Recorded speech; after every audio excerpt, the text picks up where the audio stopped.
Warriors. Da, da, da, da, da, da, da, da, da. Warriors, come on to play. Yeah, here we go.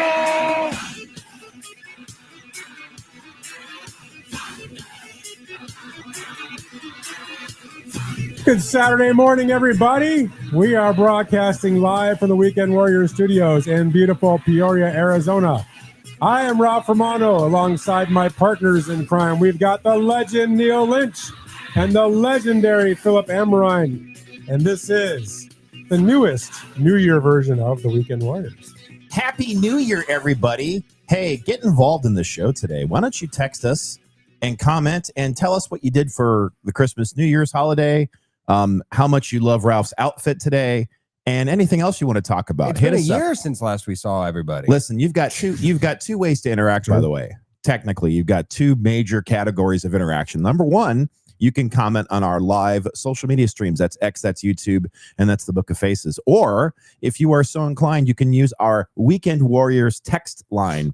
That's 866-412-6366. Once again, 866-412-6366. All I heard was 666. We're Six, just six. we're was so sexy. Antichrist, Mark of the Beast. Yeah. We're going to start this way. How? Because last time we had a show, Phil gave a wonderful present of a chicken cat. Yes, he did. And then Neil gave a wonderful gift card to the grill. Yeah. Arrowhead Did you Grill. use it yet? Not yet, but I'm going to. You Yeah, will. we're definitely going So, of to. course, I got you guys stuff that's came in. Oh. So I'm going to give you your gifts. Oh, look at Aw. that. So, Neil, That's Gift not on the exchange. agenda. I actually love this gift. Gift exchange. Oh, yes. That is a very Dodgers cool tumbler with a straw. Thank you very much, Ralph. Dodgers World Series champion. This will look great on my And that's from our friends at Frost Buddy.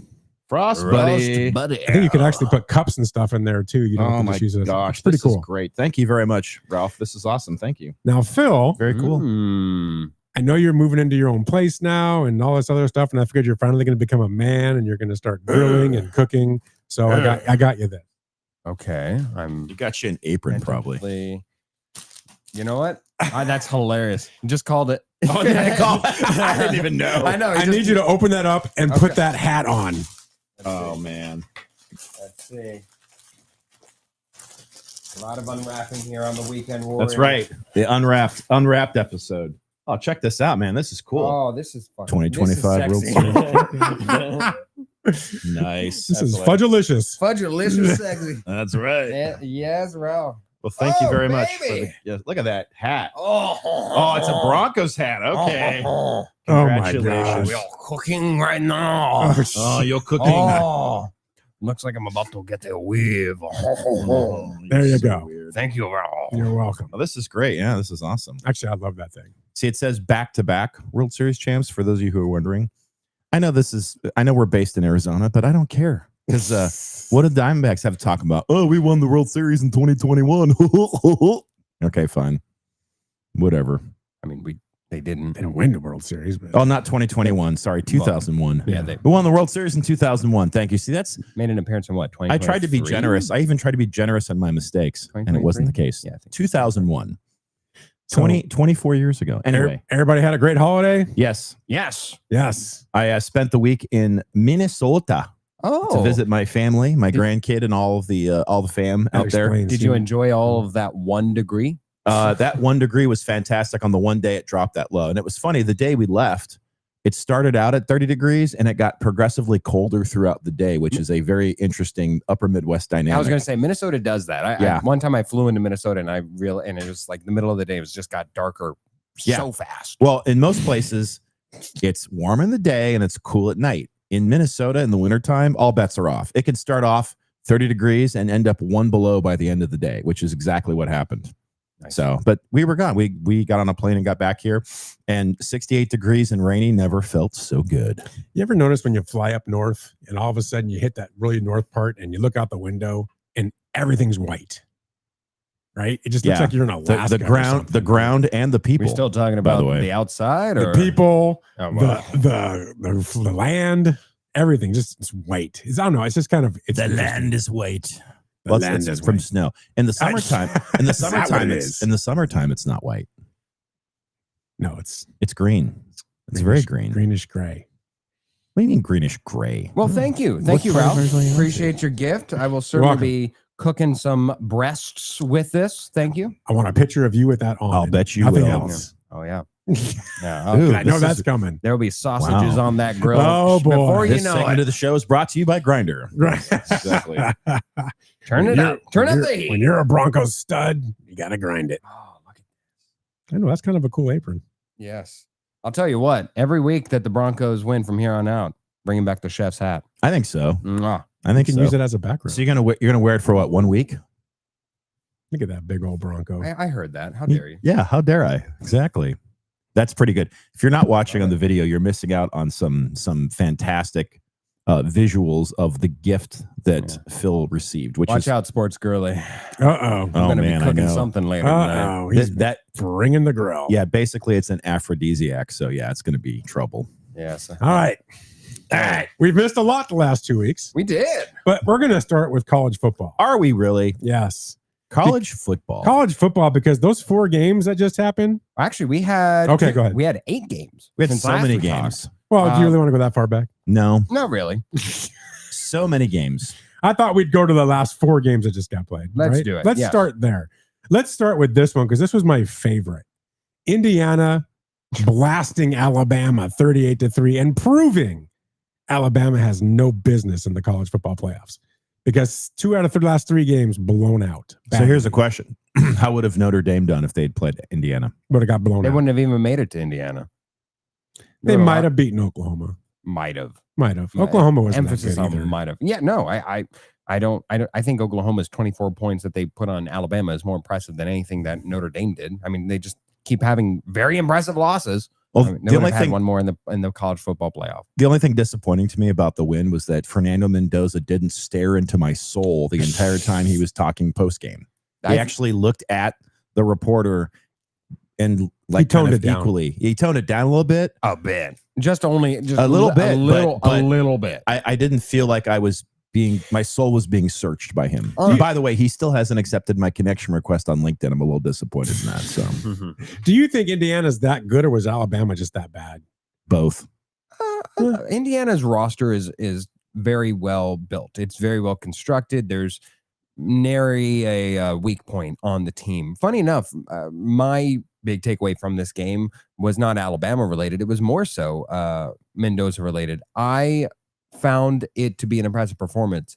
However, in the face of prosperity, I saw a lot of weirdness that I simply do not think Weirdness. Like Like what? like tongue sticking out, just coming out, and every time that there was a touchdown, just be like, "Rah!" It is all the behavior that plagued Caleb Williams, except his was isolated to fingernails.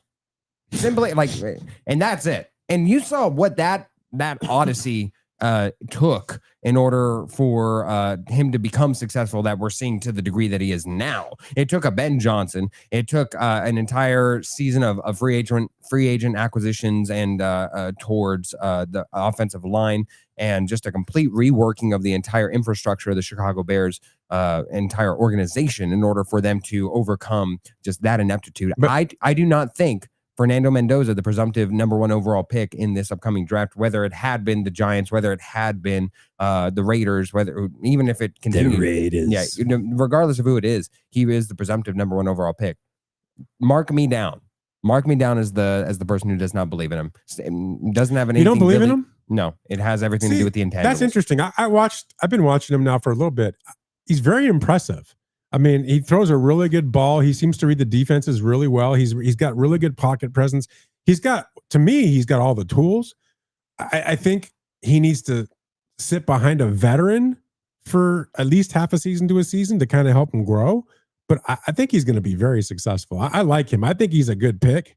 If I'm the Raiders, I'm excited to see a kid like that come into my organization. I would, you team him up. You got Genty. You get some younger guys. I mean, you're building something for the future. I would like to see them go after a good veteran that can mentor him. Somebody that's kind of plays his game, not a Geno Smith, but somebody that's more like a Mendoza, but an older version. I would venture to say a Kirk Cousins or somebody like that that you could bring in, not that I'm saying he's going to be available, but that you could bring in to really work with this kid for at least a season. And I think you got yourself a heck of a quarterback there. I think in an ideal world, had Daniel Jones not gotten injured, I guess he would be staying with the Colts. Yeah, he's not going anywhere. But he would have been somebody that I would have liked to have seen ahead of Mendoza and in that ilk. I think Cousins, man. But I think they're going to stick with him in Atlanta because Mendoza has a little more mobility than I think Cousins ever really had. That's the only thing that I would like to hone to be able to teach I like him how the to pocket slide. presence Cousins has compared to Mendoza because they seem to be very similar. Mendoza really works the pocket. I really like that. And he throws a really nice ball. All this being said, I think that we've seen a lot of impressive tangibles from a lot of quarterbacks that have gone, especially number one overall. For me, this really does boil down to the intangibles. I do not think that plays. I do not think that plays in Las Vegas. I do not think that plays with the Raiders brand. And I think specifically for certain sports organizations, I think it's a cliche that is overplayed to certain degrees. And with the Raiders specifically, as a divisional rival fan from the Broncos, trust me, the Raiders do buy into their own stink.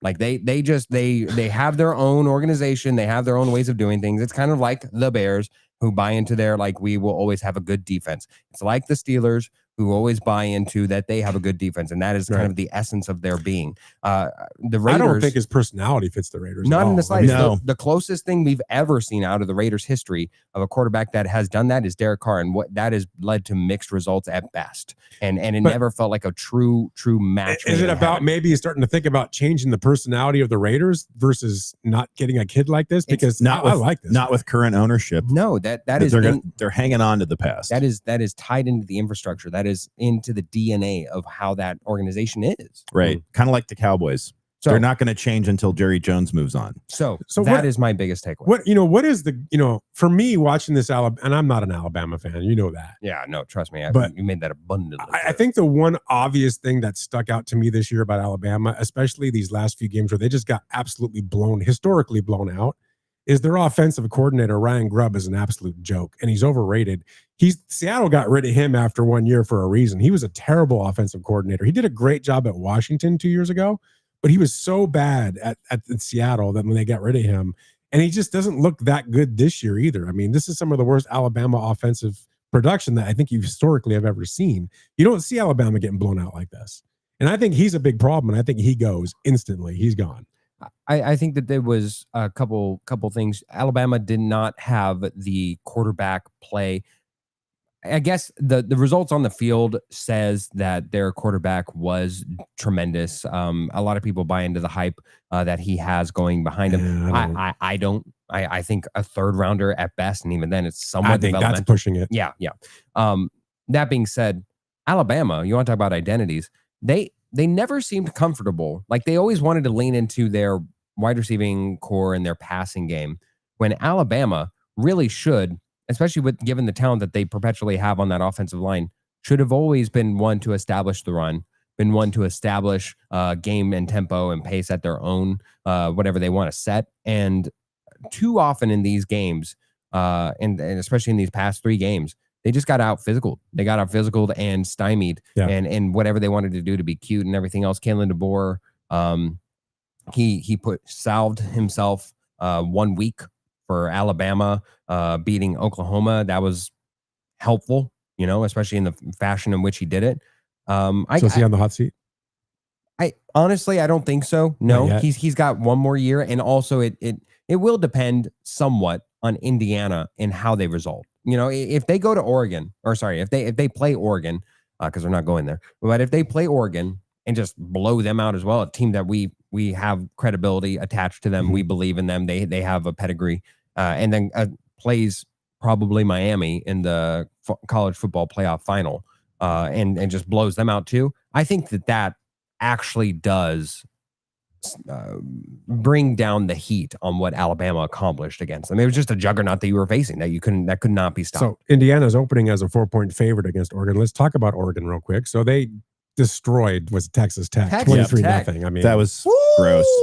I think that was more of a statement of how bad the Big 12 is more than anything else. I mean, and Oregon wasn't even trying, honestly. I agree with you. Well, Texas Tech's defense did show up. I mean, 23-0 does not Texas Tech's quarterback over there was just throwing interceptions like it was Christmas Day still. Right. Like they were doing no favors for their defense. Their defense was able to have respectable numbers against Oregon. Just Oregon is going to just sleepwalk to 23 points, and Texas Tech did not have the offense to meet the moment that they were able to, let's all be real, purchase in the offseason and put forth in a defense. So I think it speaks volumes about the Big 12. The Big 12 is a weak conference. I mean, and it used to not be, but I think now it doesn't deserve the stature it has, right? I'm not even sure it deserves the automatic bid. There's just not a good conference.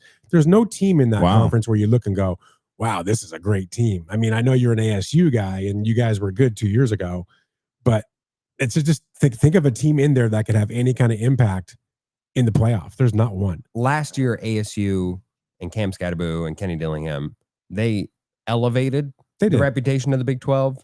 This year, the Texas Tech Raiders did bring it down. Tremendously. Yeah. Tremendously. Because they ran through the Big 12. They did a little bit of damage to the Big 12 as a conference. Yes. Yeah. So easy game for Oregon. I didn't even watch this game. I didn't think it was going to ever be a game. I watched a little bit, and it was pretty clear that Texas Tech was doing nothing. Yes. But we're not talking about, to me, I feel like this is, I mean, nationally it might be more of a story, but Ohio State. That was the next game. He gone. Yep. Miami. I watched this game from beginning to end. Oh, yes. Because it was the first one. Right. It was the first one. And Miami, I thought, just consistently throughout the whole game, just took it to Ohio State. I mean, they had the formula to beat them. I mean, they just beat them down. They had great running game, timely passing. Defense was phenomenal. I mean, then they hit hard. Boy, did they hit hard. I love this game. I think Ohio State was trying to allow Carson Beck, and it's a good game plan if you can execute it. Tried to allow Carson Beck to throw away the game. And in doing so, he met the moment. Yeah, he what was, I forget, it was like 9 straight incompletions to start out the game, I think, which was against this particular Ohio State defense, historic. And you look at Miami, they rose to the occasion both on defense and that defensive line. They were welcomed by Ohio State, saying that, okay, come play with the big boys and we'll see how it goes. Well, Miami, they gave them everything that they wanted to. I mean, Ohio State, they were never going to win in an offensive shootout, and they were not able to hold Carson Beck and have him have a moment that he is prone to do. He didn't have it, so now Miami will continue and move on, and I think continue to prove that they were one of the correct 8 teams to be in this round, and truly one of the best teams in the nation. And this was not to start out the year. This was a team that has found its form throughout the entire college football season and should and deserves to be in. Especially, and that was the point I was going to make. Is it's like it seems like they're the hot hand right now, right? They're playing really well. No team hotter than them. I was so impressed by that defense. That defense just played so well, and the way that they hit. I mean, they hit like an NFL defense. It was amazing to watch. It got everybody pumped. I mean, Ray Lewis on the sideline, Michael Irvin on the sideline, going nuts. Michael Irvin. He's. Let me tell you, boys. I reckless speculation here. Michael Irvin's been doing some skiing over there, buddy. Well, he's back to his typical mountain. Well, I mean, look, what else does he have to do now? He's retired. He's a Hall of Famer. Yeah, I don't know. He did it when he played. Go hit the slopes, man. Well, I'm telling you. He's hitting the Gatorade bucket over there. I don't know if you've seen this, but he's taking off his belt and he's just mollywopping the Gatorade. Oh yeah, he was tripping. Spanking that thing. He was having an episode. Anyway, in the last of the 4 games, which I was really pulling for this team. Ole Miss to take out Georgia. Me too. I just wanted to see Georgia go away, just like I wanted to see Ohio State go away. And it was just a beautiful thing to watch. That quarterback from Ole Miss, very impressive. I see. That's very impressive. So glad you came to this because yes, I walked away from all the college football playoff games most impressed by him. I was Chambliss, more than I was by Fernando Mendoza. Forgive me for not dedicating my time to fully sitting down and watching what Ole Miss played. Plus, Ole Miss, of course, you are not forgiven. Oh, Jesus, thank you. I'm so sorry, but of course, it wasn't even their quarterback that they started out the year with. Their starting quarterback to start out the season got injured. This guy came in, stepped up, and met the moment. He's a D2 transfer, isn't he? I believe so. Yeah, he won a national championship at the lower level. Yeah, last year. He is highly impressive. Yeah. He has shown a lot of moxie. The one thing I didn't really like is he threw a lot of his wide receivers into a couple dangerous hits. He did. I mean, Georgia, those Bulldogs were like all of a sudden you'd be like, oh, he's got to learn that. But I mean, outside of just throwing a couple wide receivers into precarious situations, How was that again?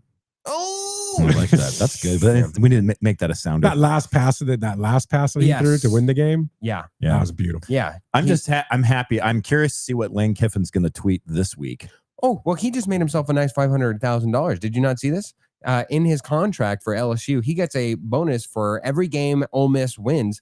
He gets a $500,000 pay bump. How did they negotiate that in He the should get settlement? nothing. That's ridiculous. It's absurd. He went to what? Did he go to the LSU basketball LSU? game? The College women's foot- basketball game? College football is worthless now. If Yeah. this is how it's going to be, this is insane. But like, it's one thing for players like Sam Levitt to quit his team and run around and shop for the highest offer, but it's another thing to me.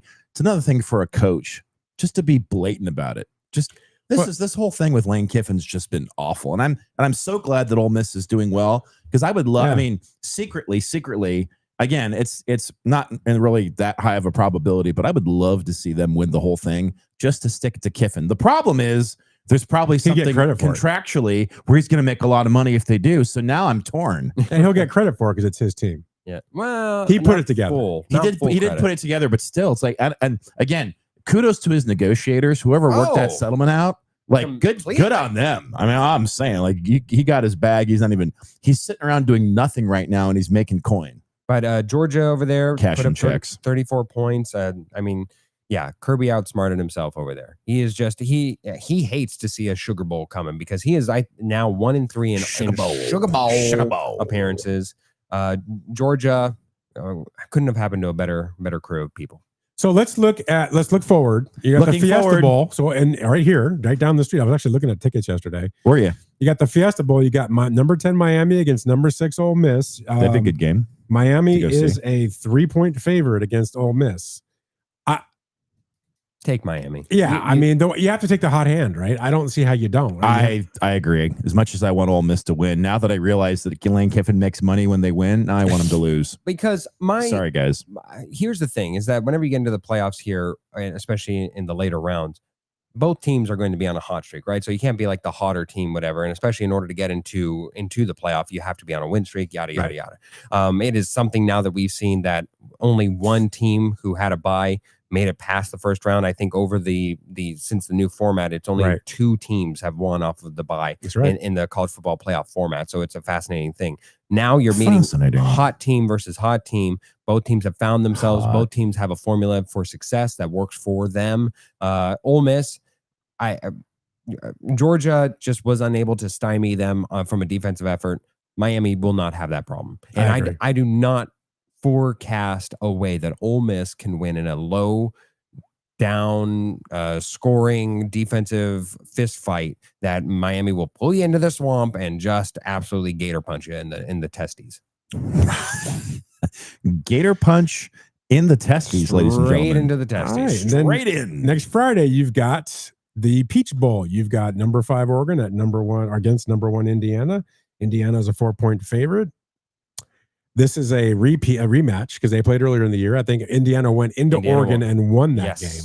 I mean, I don't see how they don't win this game. But you never know. If Indiana's going to lose a game, this is the game. Yep. And I think that they will. Ooh. You're picking Oregon, Miami for the natty. You did not believe in Alabama over there, Ralph. No, nor should I have. And Indiana has faced unprecedented success. I think that they've won a Super Bowl all their own in beating Ohio State. That was huge. That was huge. I think that they beat up on a quarterback injured team in Alabama that they were already pounding on, and just a boulder kept they were rolling. outplaying them completely. Oregon has experience. They've gotten over the hump of losing as a favorite, and they've gained themselves some momentum. They faced a viable opponent and a viable defense. I'm going to go with Oregon here. They faced it, and I also think that the rematches do not favor the team that won prior in college. It's hard to beat a team twice. Yes, you have a full buy-in from the kids who are just they're far more temperamental in both play and emotions, so they're able to muster up more. Indiana, I don't think that they have the ability to refocus. That yes, they have the Heisman winner. I understand that that's going to be something to look at.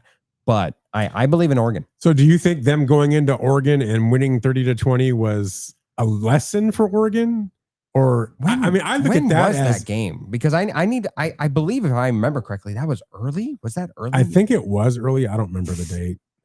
Let's see when this was. Okay, this was halfway through the season. So by this point, all Indiana had done, all they had done was beat Old Dominion, Kennesaw State, Indiana State. They finally beat a ranked number 9 Illinois. Illinois was really good at that point. Illinois was ranked number 9. They went into Iowa, beat them, and then they went to Oregon. Oregon was just coming off of beating Penn State, thinking that they were full of themselves. And so that was like the first time that you kind of clued in. It was the credibility game for Indiana. Yes, that was the time that you finally got a buy-in from Indiana and felt like they were a real team, that they were a real contender here. So I think you give them their respect. You find out if you're Oregon, hey, they beat us 30-20. That's not unachievable. That was not again, going to the Kennesaw State win. They beat them 56-9. They beat Indiana State 73-0. This was not out of reach. This was not a talent mismatch. This was just unexpected, unforeseen. Let's go right the wrong. What I don't like about this Oregon squad, and I think Dan Lanning is the coach, is this squad represents not the older Oregon squads where they used to try to put 60 or 70 points on you. This is the more gritty, fighting. They're more like Georgia, right? Yeah. If you kind of look at Georgia, they resemble Georgia a lot. Yeah. And they're a nasty duck. I think they're a duck who's seen some things. Right. It's a different duck. There's a duck who hasn't wiped himself. What? I think it's a duck that plays right into what Indiana does, though. Yeah, that's the problem. Yeah, it's got some pond scum. I think they'd have a harder time against right. an older duck version than they will against this version. I think this is the version they can beat again. They do. I really do. I see what you're saying. They both play a similar play style, and Indiana's a little bit better at that. I think they're a lot better at it. We'll see. This is where Mendoza will shine. You think so? I think he has to, and I think he's been doing it. I don't know. And that team is so confident right now. There's not a player on that team that doesn't think that anyone can beat them. They all think, hey, no one's going to touch us. Well, then that's why they're going to lose to Oregon. But they're humble about it, and they fight. I mean, they have a great leader. Cignetti's a great coach. Cignetti is a fantastic He'll coach. have them ready. Yes, you know he will. That's true. I mean, I agree. I It's a can't tough one. take Oregon. I got to take Indiana. You gotta take I mean, Indiana. you're taking the favorite. I'm making a case for Oregon here, and I think I just think that a rematch favors the loser in the first series. I think that Oregon has gained itself some steam. Indiana, I think, just beat the carcass of what was the remains of Alabama. Truly. What do you think, Neil? Go join me, Ducks. Yeah, Go, duck you, Ralph. Go Hurricanes. Go Canes. Ducks Canes. Final. I guess we'll see. I think they're both going to be really good games. I'm going with Oregon. Go with that. I think Miami will be close in score, but it will be a where Miami never feels like they were ever at risk of losing. It could very well be a 10-6 game, but I feel like Indiana Oregon's the way better game. Yeah, I think so. I agree. By the way, a little trivia fact: how many non-college football playoff bowl games happened during bowl season? So there are 11 CFP contests. I think 28-ish. There are 36 non-CFP bowl games. Ridiculous. That's a lot of stuff on TV that nobody watched, except there is one particular bowl game I watched it that has become it is the most. It has been consistently, including this year, the most popular non-playoff bowl game, and that is the TCU Pop-Tart Bowl. That's baby. the Pop-Tarts Bowl, the People's National Championship, as it's now being called. I love how, number one, the trophy is a toaster. Yes. Which is phenomenal, which wasn't working, by the way. And then they bring the big toaster over to the platform, and then you have all those Pop-Tarts get up on there. Well, this year they had two of them. They had two of them go down and get baked. Into the depths of the third toaster. one bailed. The third one bailed. He was on top and he bailed. He got out. Well, you know why he got out? He wussed out. He wussed out because he's a wuss. He didn't want to be baked. I love how when they go down and they're like, and then the smoke shoots up, or the whatever shoots up, and then they come out and they're just it's my favorite was when they won. Somebody took a bucket of mini Pop-Tarts and threw them on the coach. I love it. And he started eating them. Although I think an honorable mention is the Tony the Tiger Bowl where ASU played, because they had that bowl of cereal. Yeah, with the styrofoam, whatever. But the players would jump into it after they scored a touchdown. I thought that was cool too. But it's nothing like the Pop-Tarts Bowl. So Blissful Hayes is on the text line. He says, Happy New Year, Ralph, Neil, and Philip. Happy New Year, Blissful. Happy New Year. He goes, how embarrassing is it for Kenny Dillingham? And I thought this too. Potentially lose Sam Levitt to Kentucky, a baseball school. Why would Sam Levitt go to Kentucky? That'd be a horrible move. Well, they paid the most. But yeah, it's Kentucky? all about money. It's all about Sam Stay Levitt. at ASU. Do you have any notion, any thought whatsoever that Sam Levitt is going to work on the next stage? Nope. I think he's very talented. No. I think he's talented enough to do it, but I do not think the talent has met. Will he make a everything difference? He will make a little difference. If it's the right team that's already in place for him to step into, yeah, they could be very good. He's got a lot of talent. I think he's maybe a backup quarterback. You know who Sam Levitt reminds So me of?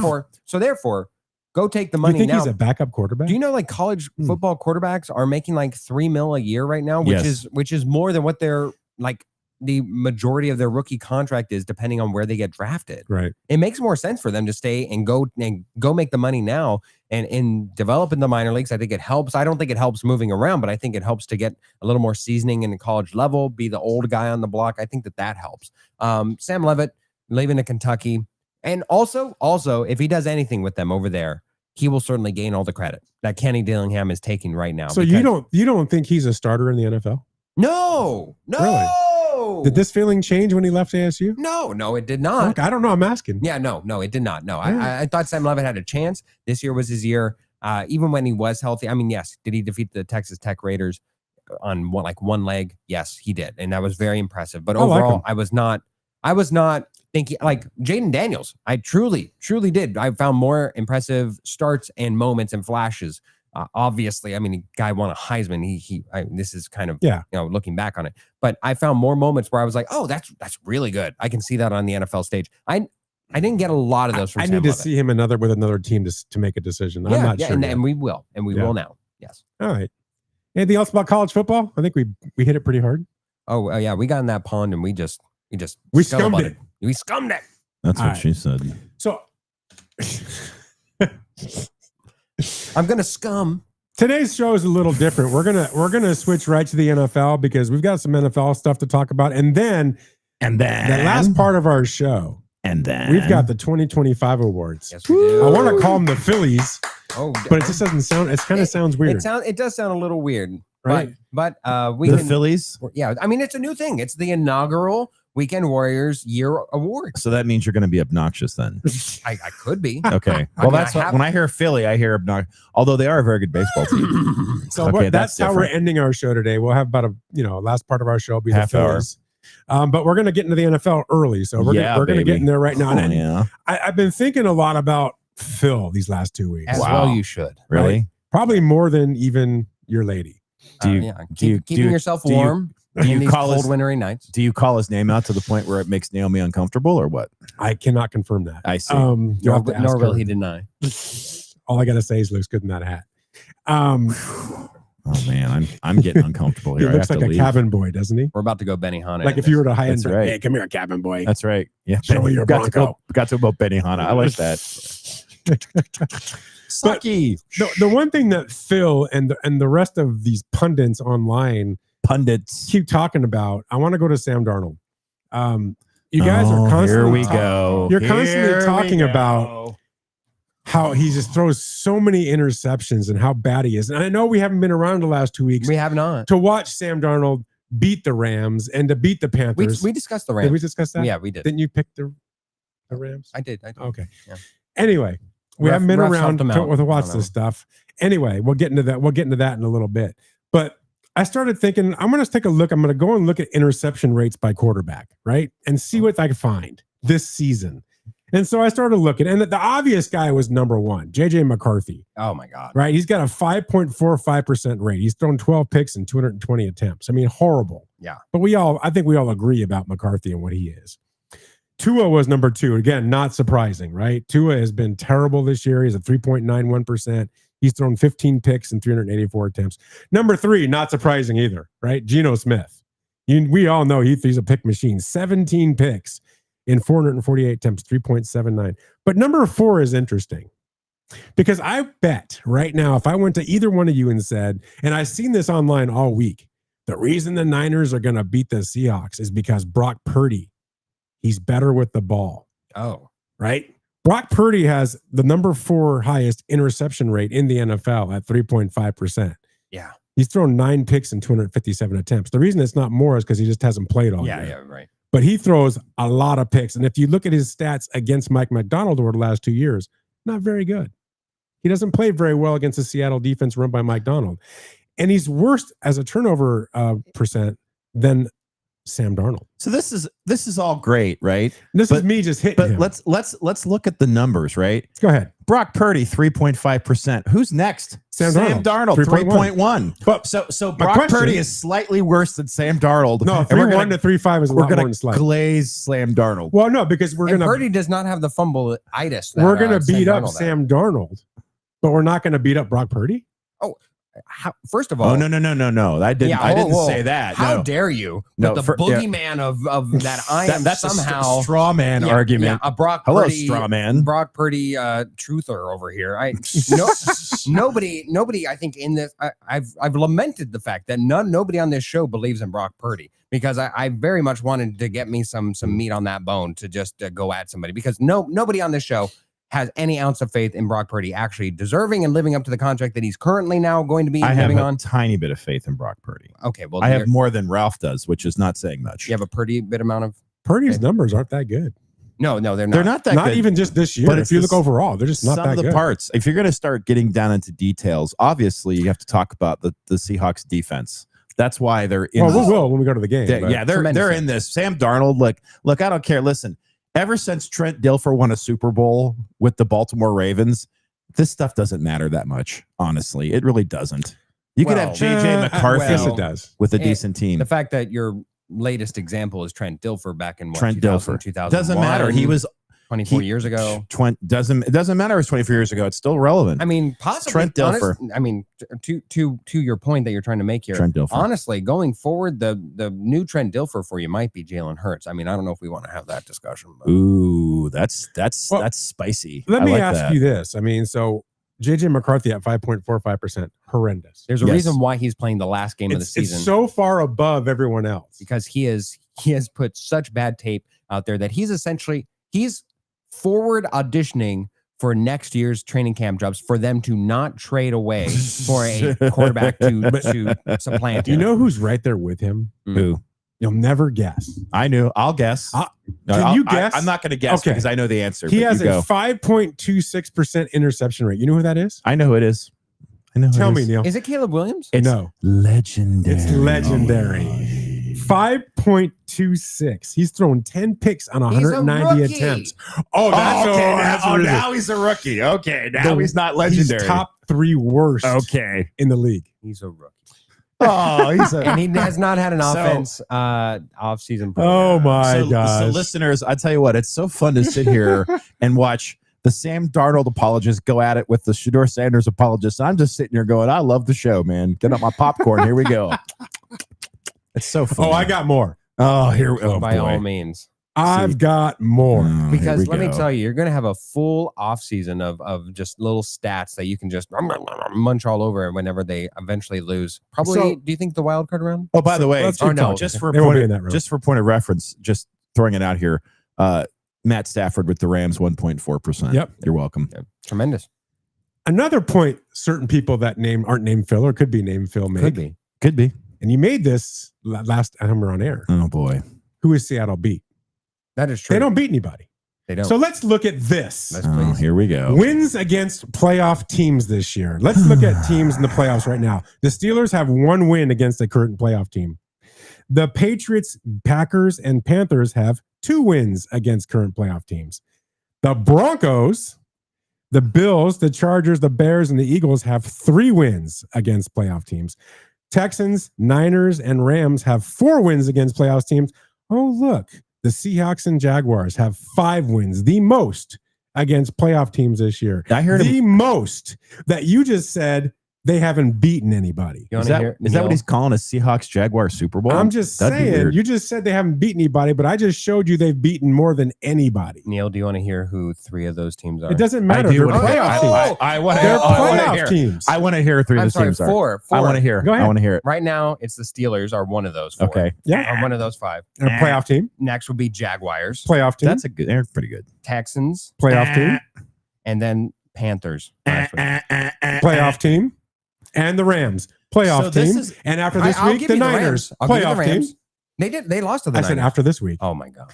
This is why stats are typically meaningless in this context. It means absolutely nothing. They could have beaten nobody, but what matters is how you play in the postseason, right?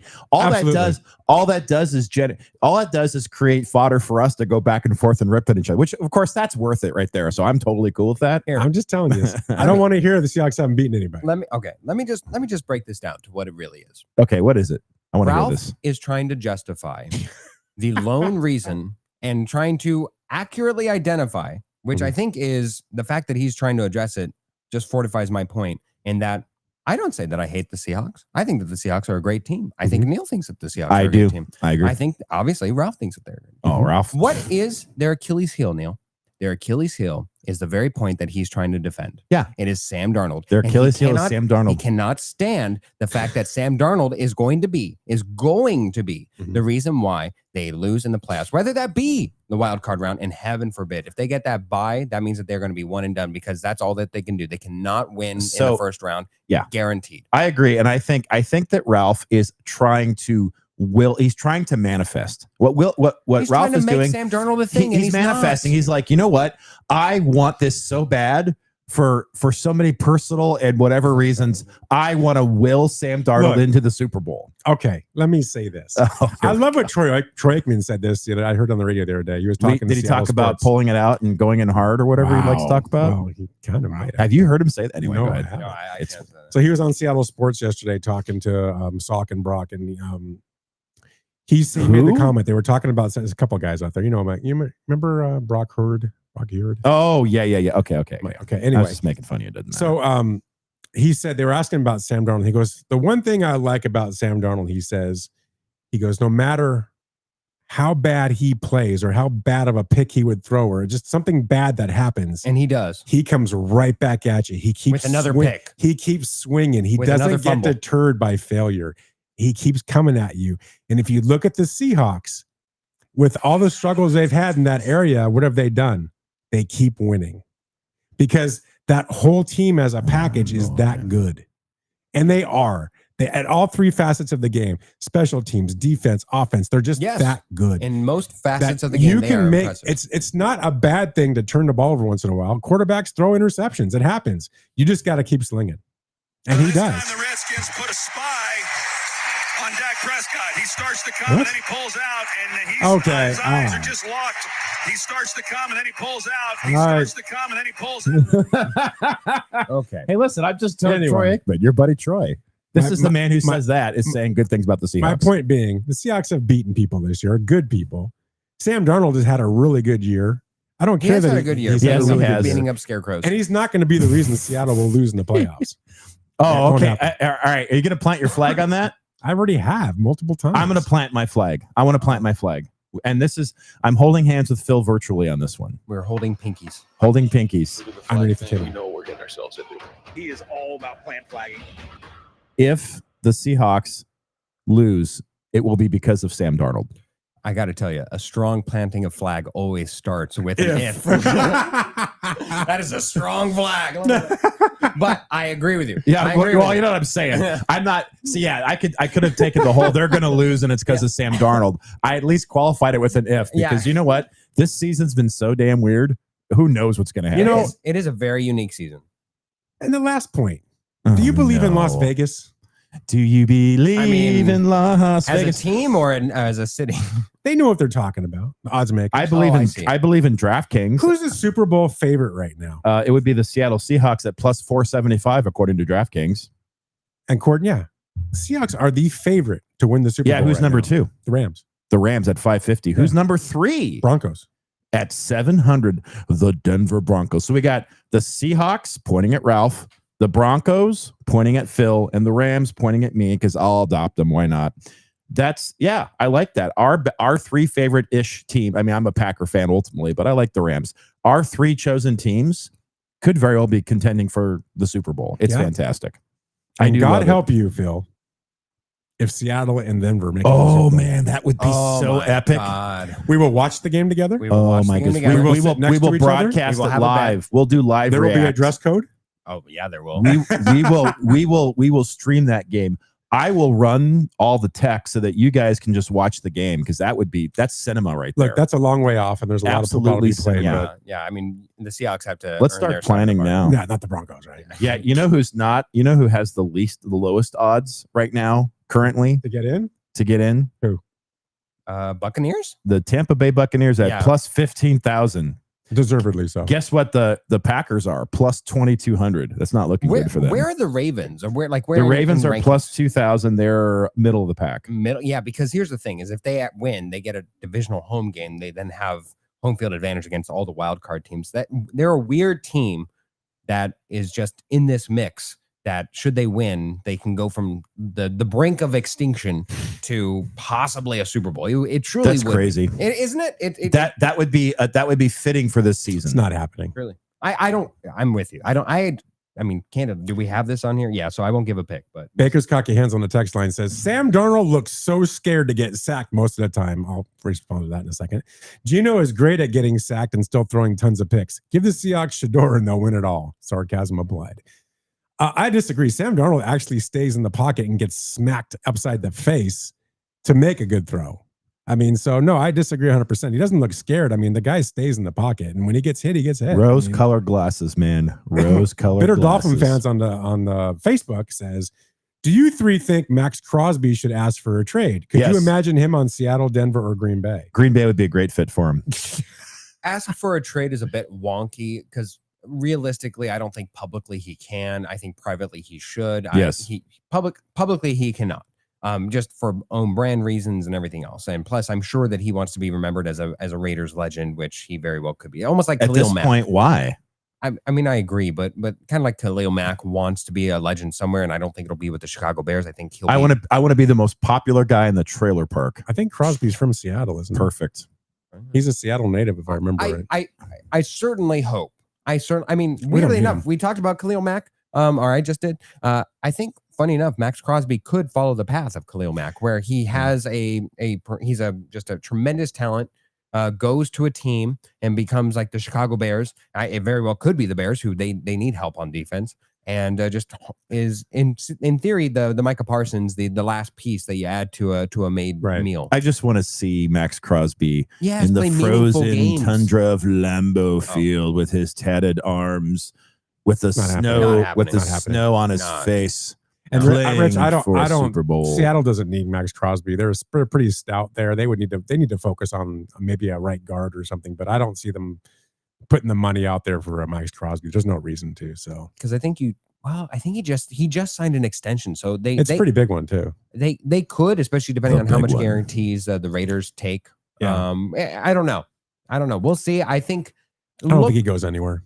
Yeah, look towards teams with young quarterbacks that have not hit their second I think he's pissed about them sitting him for the last 2 weeks. Yes, he is. They have to understand why they did that. He could a team that he could go to would be like the Carolina Panthers, where like Bryce Young is possibly could sign an extension. He's still on a rookie contract. They could get him on a 5th-year option. Maybe they go for it, try to see what the team fully formed looks like. You could see him on an Atlanta Falcons. I mean, there were teams that are willing to trade picks, make bad decisions, and just do it inappropriately. It could be them. Okay. We should probably get moving here. We should probably get into talking about the games of last week here. What do you think? Well, I think so. Like sands through the hourglass, so are the games of last week. Once again, Philip Amarine's favorite segment on the show, the games of last week, maybe the week before. But I meant to ask before the show what were the records, but this tells me all I need to know. Oh, remember. We'll get into the records when we do picks. Yeah, come on, man. That's fine. Oh, okay. Yeah. Come on, man. What are you doing? This is the games of last week, man. This isn't the records. Come on, man. Get your attitude. Games of last for week. me, if I look specifically at last week, there was a lot of what I thought was going to happen. I mean, the Seahawks took care of the Panthers, I thought, pretty easily. There wasn't much to that game. What game stood out to you mostly last week? I mean, Eagles Bills do anything for you guys? I mean, that was a tremendous 2-point attempt. A lot of people are second guessing calling for the 2-point play to end the game. For me, I'm okay with it. I am too. I think him not succeeding in accomplishing it and then reprimanding them for it, I think is really just hindsight 2020 vision correction. The Bills were locked into a playoff spot. Realistically, did not have a chance to win the division. Right. They could still have gotten the number 1 though, couldn't they have? I thought they could have. Well, I mean, again, they would have to win the division. They'd have to win out, and then New England would have to lose a game. Lose one, and Broncos would have to lose one. Right. So, I mean, for the one specifically. So, I think the fact that you have that Allen's already hurt, you don't really want to go an extra 10 minutes in football Agreed. out, and that's the one where I don't fault the Buffalo Bills. I know that because Josh Allen loves himself a good start streak. So he will start for all of one snap, all but take a knee, and then go to the sideline. So that way his consecutive starting streak will remain intact. He'll take a good rest here for the Right. getting ready. A good vigorous rest. He had that guy open though too, man. Jeez. Yeah, he did. He that really was did. He was frustrated. that was a errant pass. On the flip side, the Eagles accomplished something great and accomplished something horrible, all in the same week and game. What was that? Eagles clinched their division, a division that sucks. back. Well, Clinched. it does suck. But for the first time, clinched, I forget all what the streak is. I think it's 24 years. Has not had a repeat back-to-back division champion in the NFC East. So good on the Eagles for The that. NFC least. And then for the third half in this season, How do you have a third half? and the third half Of the season. of this NFL season, they ended a half with negative passing yards. Oh, that's true. They did. Oh, I forgot about that. Third time that this has happened in a half this season. The Eagles are going to be resting in the final week. We see on the other side, the Rams will be playing some of their starters. We don't know for how long. Correct. Far be it from me to question Nick Sirianni. But I do think that is an offense that does need to be out there for at least maybe play it like a preseason game. Have them out there For a quarter. See if you can generate something, get a feel good series going or two before you head off into the postseason. Because I'll tell you what, given the past 2 years of Eagles postseason, this does not feel like the Super Bowl finish. It feels far more like the funky where they lose, where they backed into it and lost in an embarrassing fashion to the Tampa Bay Buccaneers in round 1 of 2 years ago. It feels far closer to that than it does of last year. I feel like you would be very happy if the Eagles got run from the playoffs early. Well, I mean, speaking of backing into it, what about the Rams? They've now lost 2 in a row. The That Rams game are against kind Atlanta, of in trouble. I mean, Atlanta took it to them in that first half pretty strong, and then they were able to hang on. But the Rams have lost the last 2 games going into the last week of the season. That is not a good look going into the playoffs. That's not momentum. And it was a game that they were doubly incentivized to win because they own Atlanta's number 1 overall pick. So you directly can. They really hurt themselves. Yes, they did. But here's the thing. Do you have any doubt in your mind that No. had they beaten Seattle, had Seattle missed one of the 2-point conversions that they created, that they would have lost Monday night? I don't. I think that they would have been knowing what it was. I got to tell you, I think maybe, I don't know, that Seattle game for them, it really seemed to it hurt them a little bit. It broke them. It has a little bit. lingering effect. Yeah, it definitely broke them. So you might be right. If they win that game, maybe it's a different momentum attitude going into that game in Atlanta, right? Let's just take care of business. But I think Seattle kind of broke them a little bit. It's very possible. I mean, that is a deflating loss. You know what the stakes It's a were. huge loss. Yes. And it really set everything up to where you still had a shot to be the number 1 seed, and you gave it all up by losing to Atlanta. Keep in mind, this is a weird Atlanta team. I mean, for the last decade, and I need this to be fact checked, but I'm pretty sure Falcons' winning percentage for the last decade, whenever they are mathematically eliminated from the playoffs, 12-4. Crazy. All other games, 53-78. And Cousins look good. Oh, stop it. Bijan looked good. Oh, stop. Well, yeah, I'm sorry. Bijan, yes. Cousin did look good. I mean, he looked, for the first time in my opinion this season, he actually looked like himself. Do you like that? Do you like that? You don't like Cousins, huh? I don't have any Coles cash to spend. You don't like that. You know, the only other thing I'll say, we'll get off Cousins, but the only other thing I'll say, you know who's 4-0 in the last 4 weeks besides Seattle? Me. The Saints are 4-0. Yeah, that's weird. That's impressive. I guess Shuck is maybe finding his footing, right? Doing a decent job. It's weird. But, I know they played cheesy teams. I get it. It's been I understand absolute that. cheese But dude, they were so bad before that those teams would have beat them. It's more so a story about Shuck, to where I think heading into those last 4 weeks, I even thought Spencer Rattler had a tremendous beginning to the season, and then just kind of faltered. He did beat the Buccaneers, who were sliding. He did beat the Panthers, who are a playoff team right now. He beat the Jets. Everybody beats the Jets, and they beat the Titans. The Titans have been playing better ball the second part of the year. They beat the Jets. They have, but compared to the way they started, their second part of the year, Cam Ward and everything, they're playing better. Again, this is not a Saints discussion team for me. Do they beat the Falcons? It's it's actually a big game. Could be a very big game. I've recused myself from if picking Tampa Falcons wins. games. If Tampa wins this afternoon, that's a huge game, because if they win that game, that pushes the Panthers into the playoffs. Oh, I agree. No, again, I'm going to restate it, where I think that this is not a Saints overall topic. I think it really just goes down to Tyler, or goes down to Shuck, and the fact that I think that the Saints possibly do have a franchise quarterback on their hands. I don't know to what level, but he has been just darn near impressive. Since starting for this team, he very well might have won himself the offensive rookie of the year. And that is just quality. And especially for a team that I think was heading into the offseason thinking that they were going to be in the Mendoza sweepstakes. Lo and behold, shuck it all. Shuck it back into yourself. All right, guys, hour 1 down, hour 2 coming up. Hour 2 is going to have a lot of great football games that we've got going on today and tomorrow. And then don't forget the 2025 Weekend Warrior Phillies Awards. Yay. We'll see you in about 4.5 hours. Minutes. Be right back, guys. Days. Hey, Ralph, got another solar question for you. Okay, but did you check out the Harmon Solar Podcast first? The what? The Harmon Solar Podcast. We put new episodes up twice a month that teach you all the things you ever wanted to learn about solar. We discuss things like how solar works, the roofing, sales process, demand management, everything solar. Show like this needs some real smart thinkers, huh? Well, yeah. So you got some really great guests then, huh? Almost every show. Is it on Spotify? Yep. iTunes? Yep. Just search it everywhere. It's the Harmon Solar Podcast. Go check it out at harmonsolar.com. After you cook, are you staring at a pan full of grease? Pan dust turns hot, messy grease into dry, scoopable crumbs in seconds. Sprinkle, stir, let it set, wipe it out, done. Fewer towels, cleaner counters, and yes, happy drains. Want to see it work? Open YouTube and search Pan Dust Absorbs Grease, or go straight to our channel at Pan Dust Absorbs Grease. Watch a quick demo, hit subscribe, and share it with your bacon-obsessed friends.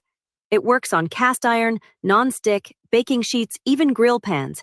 It's plant-based, no harsh smell, and cleanup is weirdly satisfying.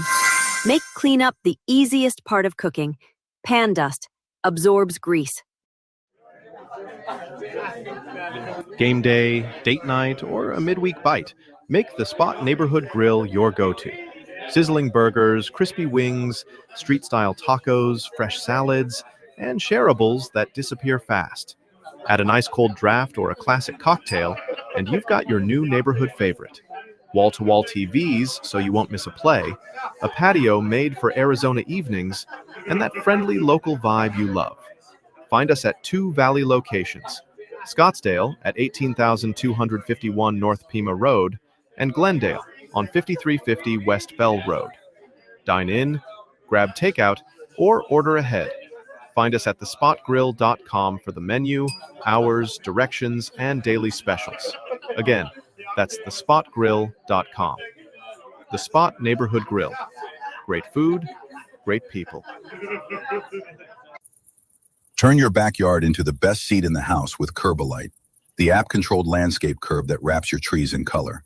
Pick any hue, run preset scenes, even schedule your lights right from your phone. And on party night, make the lights dance to the music. Choose the traditional round tree ring or the contemporary square. Both install in minutes and link together for bigger, brighter displays. Connect up to 12 sets to frame your whole space. Built for real weather, Curbalite is tested in extreme heat and cold, so your glow goes year-round. Level up your nights, game day, holidays, or just because. Get Curbalite now at Curbalite.com. That's Curbalite.com. The Weekend Warriors, taking sports talk radio to a new dimension. Listen to Ralph, Neil, Phil, and guests break down the news. Isn't that what everybody wants? The games. If you like the NFL, this is your shot. The matchups. This will be the last year I will ever see one 3,000 strikeout player, much less two facing each other. The Weekend Warriors. We are known to chant as well. You're listening to the Weekend Warrior Show. It's time for hour number 2. It's the weekend. Warriors. Warriors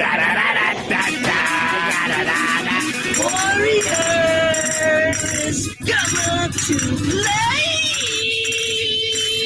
Yeah, here we go.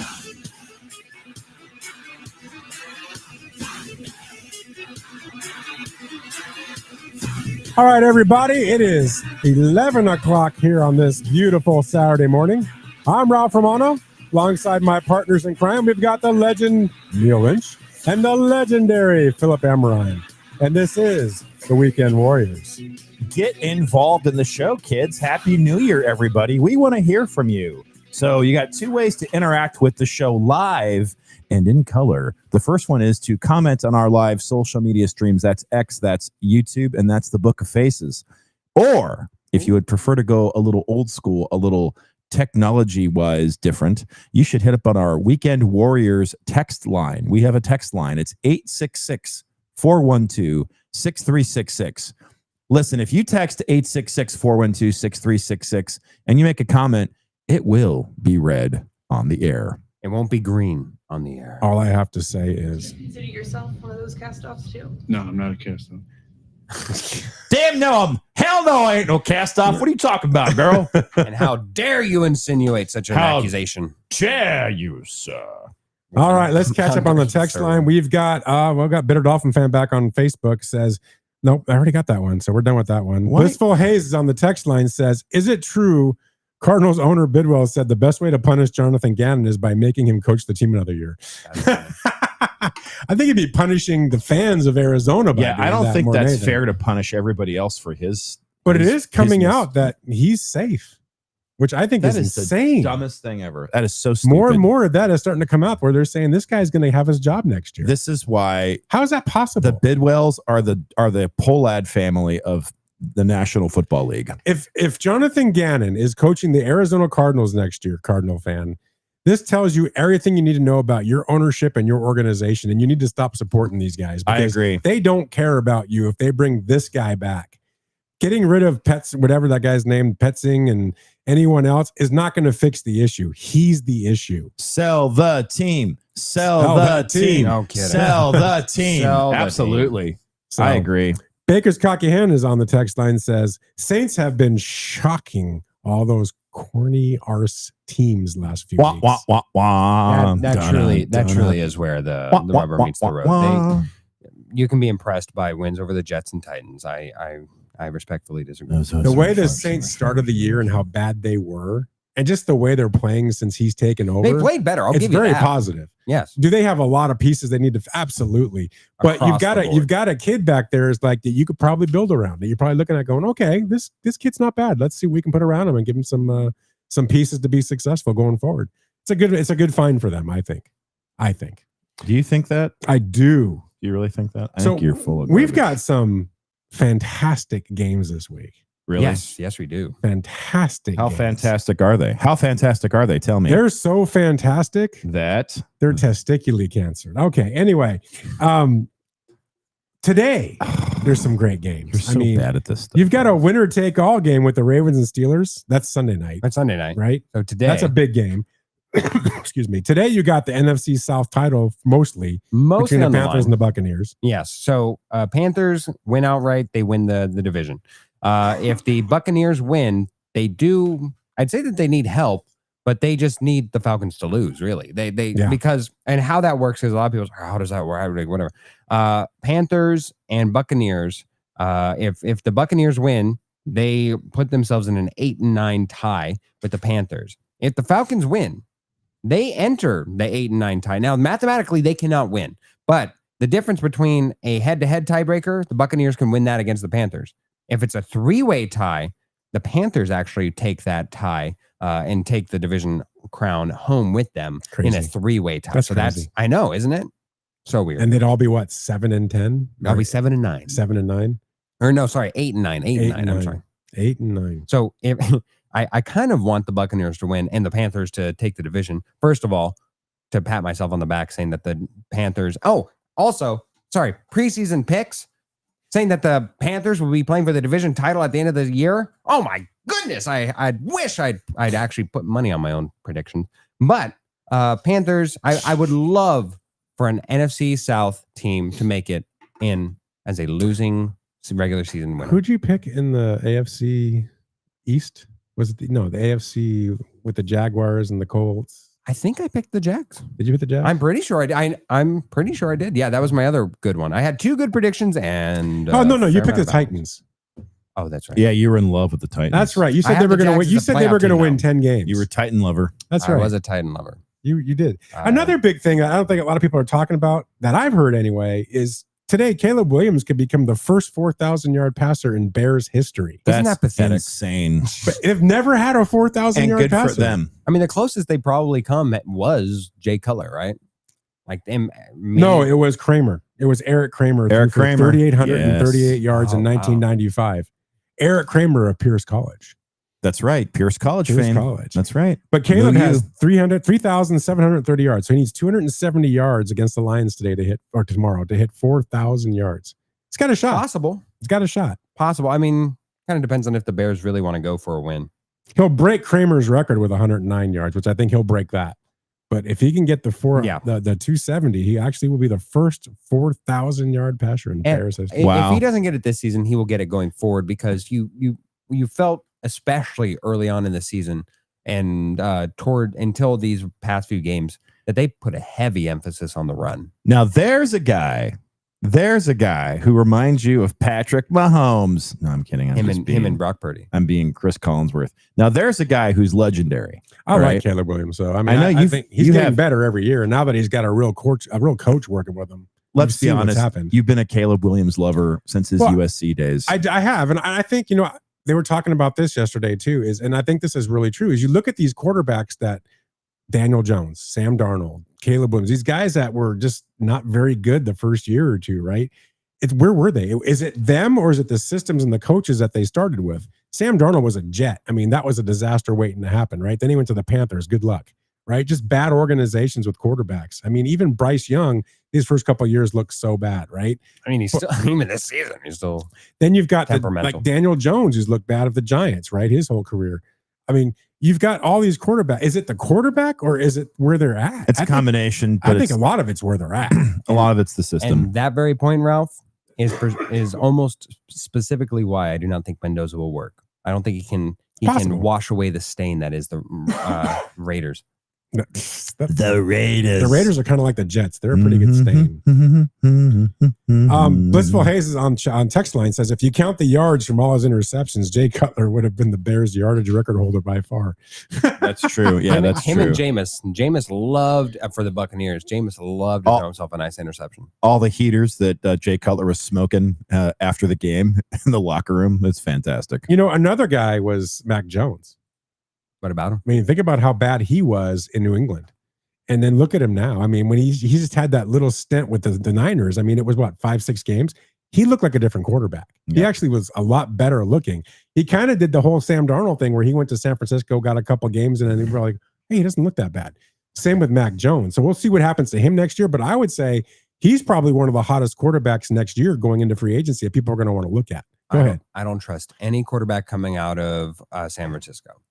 It's kind of like buying on a wide receiver coming out of Pittsburgh, where you are a fool if you hit the buy button on that one. If you swipe your credit card for a wide receiver coming out of Pittsburgh because that for some reason they work in Pittsburgh, and then the moment that Tomlin decides to sell on them, they're no good anymore. You are a fool to have done so. Same with Kyle Shanahan, has tremendous schemes, has an uncanny ability to scheme up and draw up free wide receivers to go across the field. And we've seen it with Jimmy Garoppolo. We've seen it with now Brock Purdy that none of us buy into. Mac Jones, I remember that last year in New England. I remember the gator rolls that he was doing there and the antics that he was having. You tell me that he then gains the reins of another franchise, and I don't know, where do you want to put him? Over in Indianapolis? Oh yeah, sure. No. Yeah, let me be the first one to sign up for that. No. How about Miami? Ew. Oh no. How about the Raiders? No. I think Mac Jones and the Raiders is actually an interesting fit. Yeah. Interesting as in like you would love car crashes. I think he will be the hot topic quarterback coming in free agency. Now that I do think is true. Yeah. I think that should the 49ers want to, which is an interesting discussion, given that Brock Purdy has shown even this year just how injury prone he can be and how valuable a backup quarterback on a deal such as Mac Jones is on, how valuable that can be. I wonder what is the price point? What is the asking point that the 49ers will need to net in order for them to give up Mac Jones? Is it as high as a second rounder? I don't know. Isn't he on a 1 year? No, he's on 2. He's on under 2. contract for 1 more year. And it's a very interesting. It's like $1.5 million or something. It's so he's going to ask out.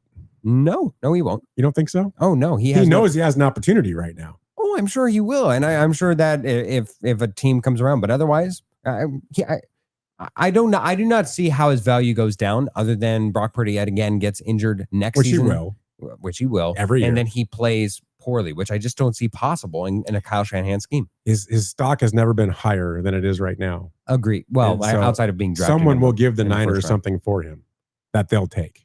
I don't know that they'll take. Again, is it worth a 4th rounder as opposed to having the insurance for a Brock Purdy inevitable injury? To me, it's not. It's not. Is it worth it for a 3rd rounder? Maybe. 2nd rounder, I think, definitely, is where it gets but they're not going to give a 2nd rounder for it. I don't know. Well, the Raiders are stupid enough to do something like that. Raiders are so stupid. All right. Should we just jump into our picks? And as we're jumping into them, we're talking about games that all pretty much matter. Let's jump on it. Should we jump on it? Jump around. Yeah, we got to talk about what our picks are, our totals right now, because I know I'm a distant 3rd, so I don't really care, but I'm just curious what you guys are doing. All right, so going into the final week, but we still have the playoffs. Going into the final week, right? We right now have Neil is at 54-46. Me and you would have to be in a plane crash for him to win and not survive. I'm at 65-35, and you're at 66-34. So 1 game. I still have that 1 game lead, baby. 1 game lead. Oh, you know what it was? It was that Eagles game. It was that Eagles game because you had the Bills and I had the Eagles. It was the Eagle game, and it was a coin flip. I had the Packers, and you guys had the Ravens. So I jumped up, and then that Eagle game, that's what hurt. Yep. So you're 100% right. I had the Saints, and you guys took the Titans for some I'm 12 reason. points behind. There's no way I'm catching up. All right, so let's go to today. Let's start with the Panthers at the Buccaneers. I mean, this is a huge game, Phil. What do you think you're going to see this game? Yeah, Phil. Yeah, Panther Island, baby. Are you Panther Island? Yeah, something's wrong with Baker. I cannot trust Baker at this current moment in time. Baker Mayfield, first 6 games of the season, tremendous. Absolutely astonishing. However, Baker Mayfield will play through injury. We've seen that in Cleveland, and I know that that's the case now, but I feel like it's to the detriment of the team where he's playing with a separated throwing shoulder, and it's just not working right now. Baker's not looking good. He's not looking feisty. He's not waking up and smelling dangerous. Right now, he's just smelling bad. I will go with the Panthers to win the game and win the division outright. Neil. Wow. All right. Well, last week I actually picked just me, and I did no better than the Magic 8 Ball. So once again, we have brought back the Magic 8 Ball. Oh, Magic 8 Ball. Will the Buccaneers win this game against the Panthers? Shake it. 8 Ball says, no, we're going with the Panthers. I picked the Panthers to win the division, to get in the playoffs, and to get beat by Denver, probably. No, they'll get beat by either the Rams by the Niners or the Seahawks, whoever they play. Well, that's too bad for them. It was a nice run. So The Bucs defense is really bad lately. Yes. I mean, you get into the red zone against this team. Teams have scored 21 of the last 22 times against the Bucs D. Yeah. That's how bad they've been. It's a bad D. Panthers defense looked good in the first half last week, but they blew up in the second half. And Bryce Young, I think he threw 16 yards of offense after the first quarter last week. They threw abysmal. 40 yards total. Seattle just shut them down. And Bryce Young is bad. He is so bad. But I'm not going to compare the Seattle defense to the Buccaneer defense. No. The Panthers are playing way better ball at this point than the Bucs. For the Bucs to win this game would be a miracle, in my opinion. The way they've played the last 6-7 weeks has been so bad. It wouldn't surprise me, though, to see Baker Mayfield pull it out of his butt and play that game, right? And then wind up losing because the Falcons win. But I got to take the Panthers. How do you not take the Panthers in this game? You can't. This very well could just be not even a defensive showcase, just an ugly 7-6 win. Like just ineptitude galore. I could see that. It could be that ugly kind of a game. I think it's an important game, and I think that it will have garner a lot of interest. I do not think it will be a good game. Okay, tonight. At Levi's Stadium, you have the Seattle Seahawks against the 49ers of San Francisco. Ralph, why don't you go first? We all know where you're going to go. So yeah, it does seem it's not even. Look, the Seahawks are going to win, and this why? will be a great low-scoring game. Okay, this will not be a big scoring game. It never is when these two teams play each other. It's typically about a 17 to 21 point score game on each side.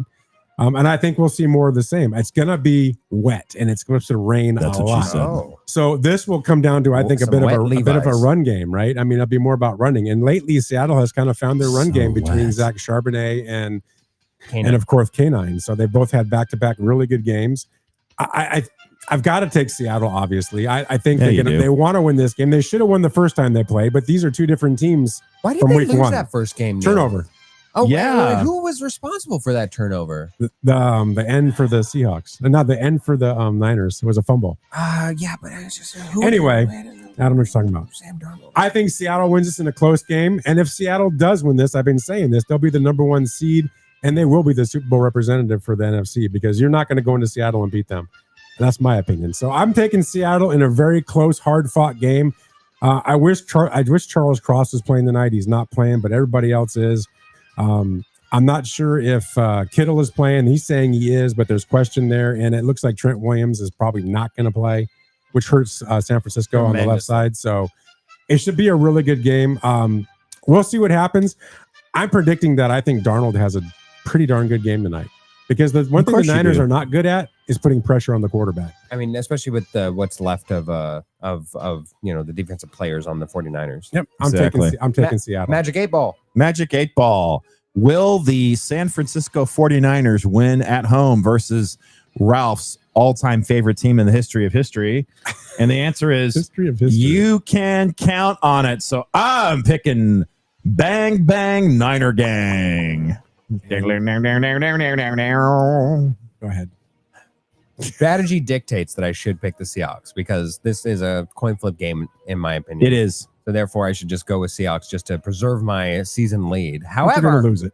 I have integrity. Integrity. I Integrity pick Farms. Integrity, guys. Integrity Farms. Integrity. Look, Brock Purdy has played phenomenal over the stretch of games that he's had. Yeah, that's undeniable.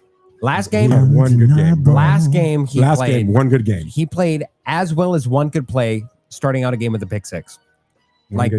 From that point forward, did not look back. Okay. And also was able to. I agree. And also was able to just scare away the demon that was. I do not believe he ever won a game that George Kittle did not play. Like just a random stat.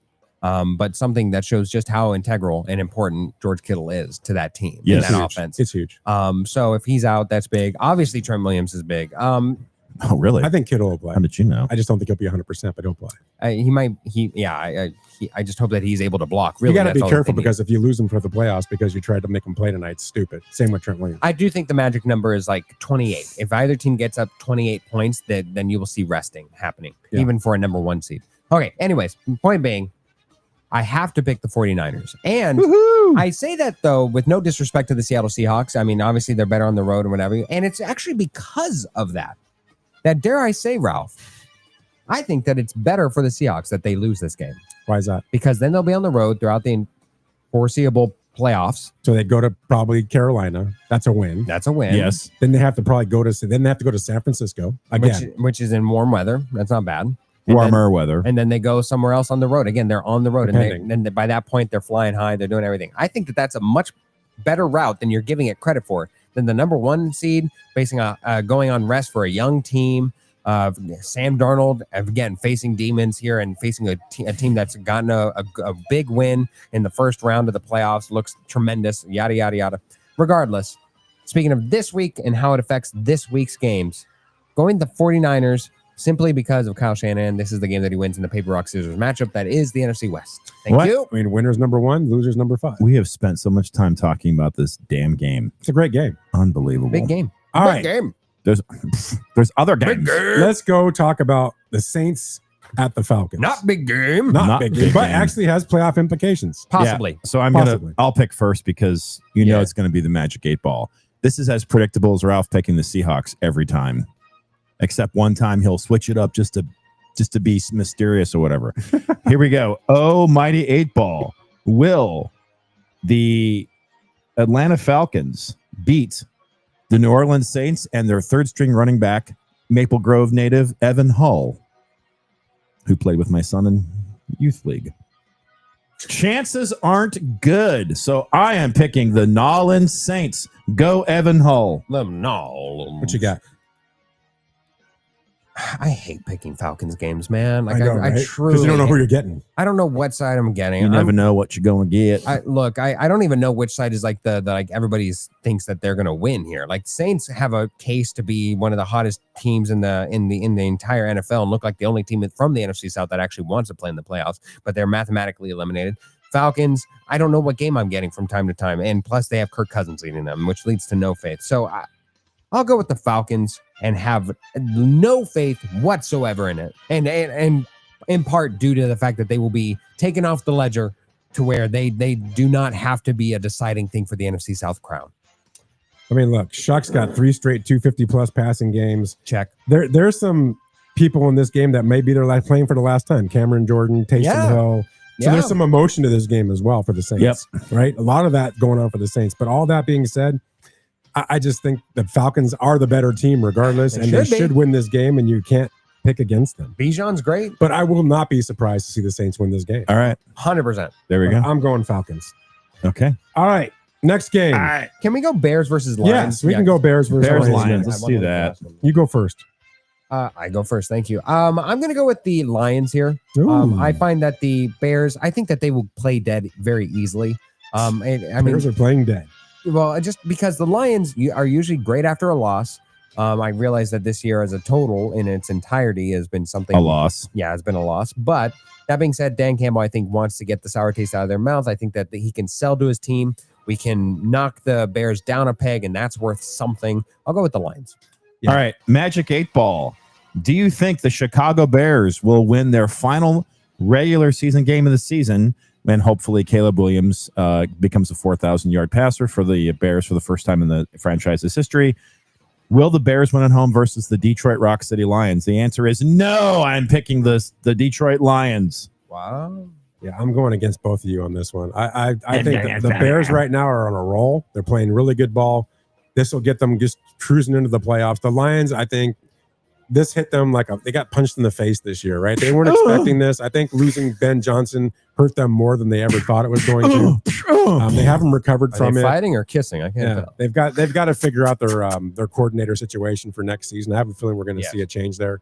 I think the Lions will go down like little kitties today, and tomorrow they're going to lose, and the Bears will go ahead and take this. And I think Caleb goes ahead and passes 4,000 yards. For the first time ever. Nice. For the first time in the history. Remember, way early back in week 2, Lions curb stomped them to the tune of 52-21. This is a different Bears team. Okay. Caleb Williams and Ben Johnson have gotten on the same page, and the whole team is just playing so much better. I don't see it. Okay. All right, let's go to let's do the Sunday night game, which got a lot of controversy because people are like, why are they showing this game on Sunday night? Who wants to see the Ravens and the Steelers? Right, that's a very important game. Yeah. It's important, but there was better games to put there. But anyway, Ravens and Steelers. Neil, Magic 8 Ball. Share with us your infinite wisdom and tell us which of these two teams is going to. I'm looking it up out here on my betting thing. Who's home team? There it is. Steelers are home team. Oh, mighty, a magic 8-ball.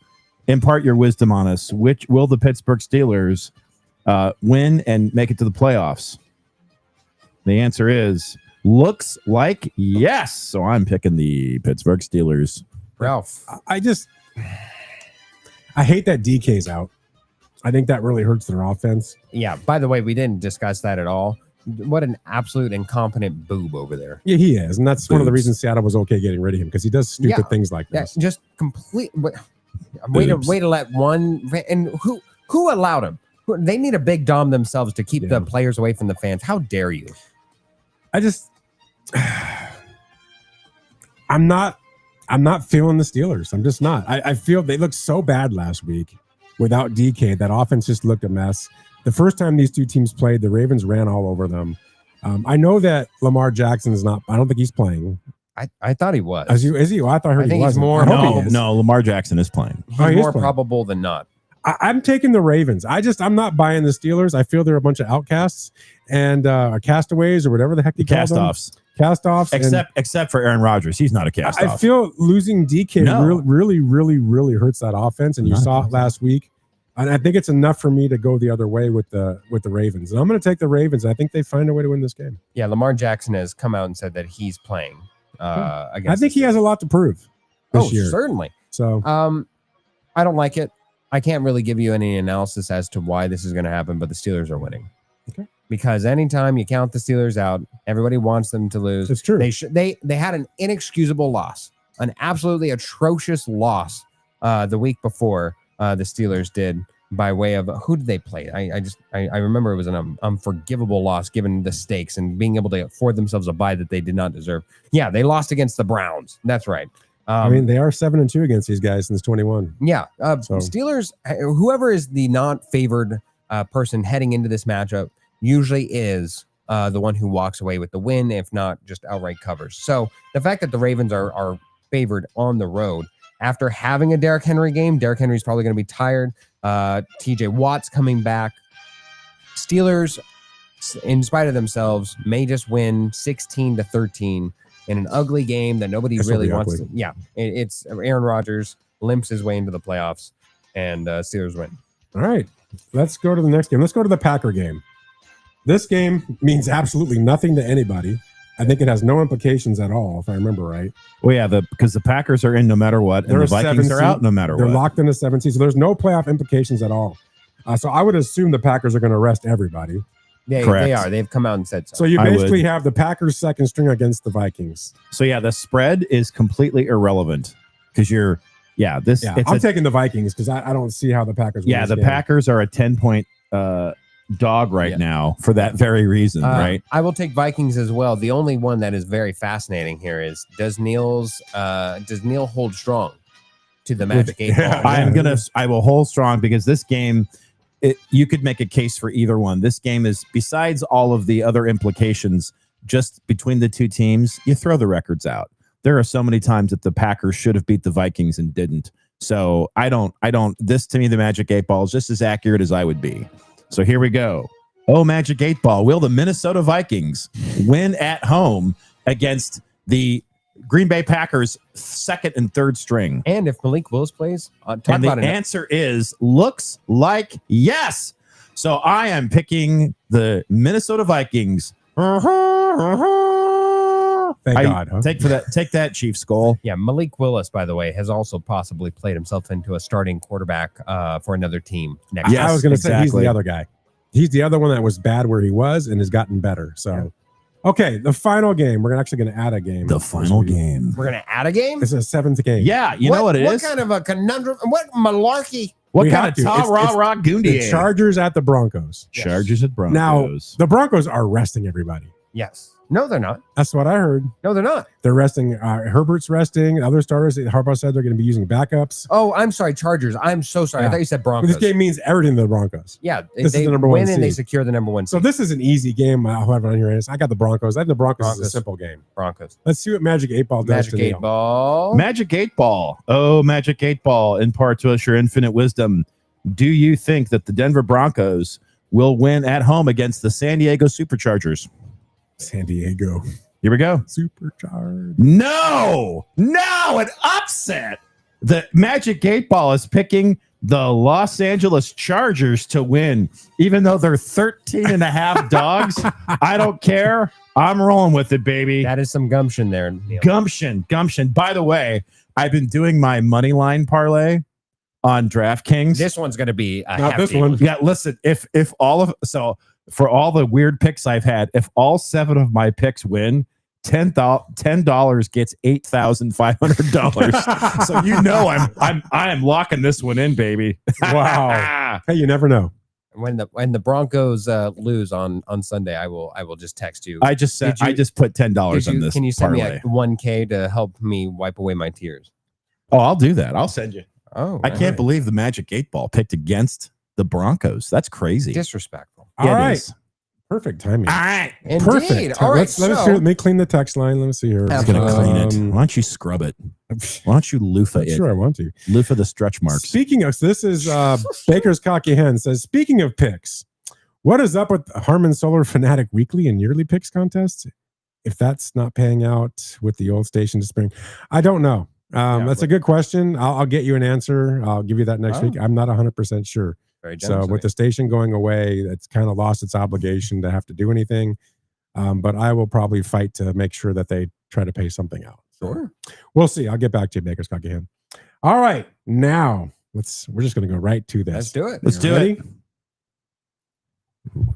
Why the drama? Ladies and gentlemen, it's time. We've debated it, yelled it, clipped it, and argued it all year. And now the Weekend Warriors are making it official. Welcome to the 2025 Weekend Warriors Awards. Please welcome your host, Phil Amarine. Amarine. Thank you. Hello, Amarine. Yes, we thought it a good thing to almost do a year in review for sports. It's been a long year. Things have happened that we probably have forgotten. So this is as good a form as any to look back at the year that was with their first show in January. So the first category, which I think some would put towards how does the this end. work? So how does this work? Thank you very much. I appreciate that. Exactly. So I have come up with the categories and the nominees. However, you two will be voting amongst the 4 nominees given. And should you guys disagree on who would win, given the 4 nominees, I will break the tie. Only amongst the 2 nominees you given.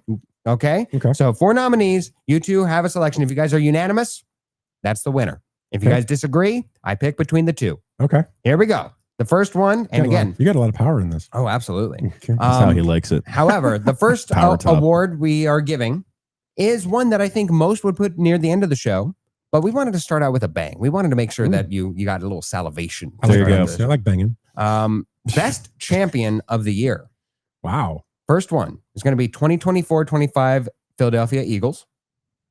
The second nominee, the 2024-25 Florida Panthers.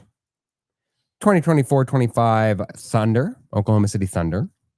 And perhaps a favorite heading into the game. 2024-2025 Dodgers. Which of the 4 nominees, Neil, gets your vote for best champion of the year? Dodgers. And Ralph? This is actually tough. To me, this is between... You have some integrity. Yeah. This is actually between the Dodgers, who I think are definitely...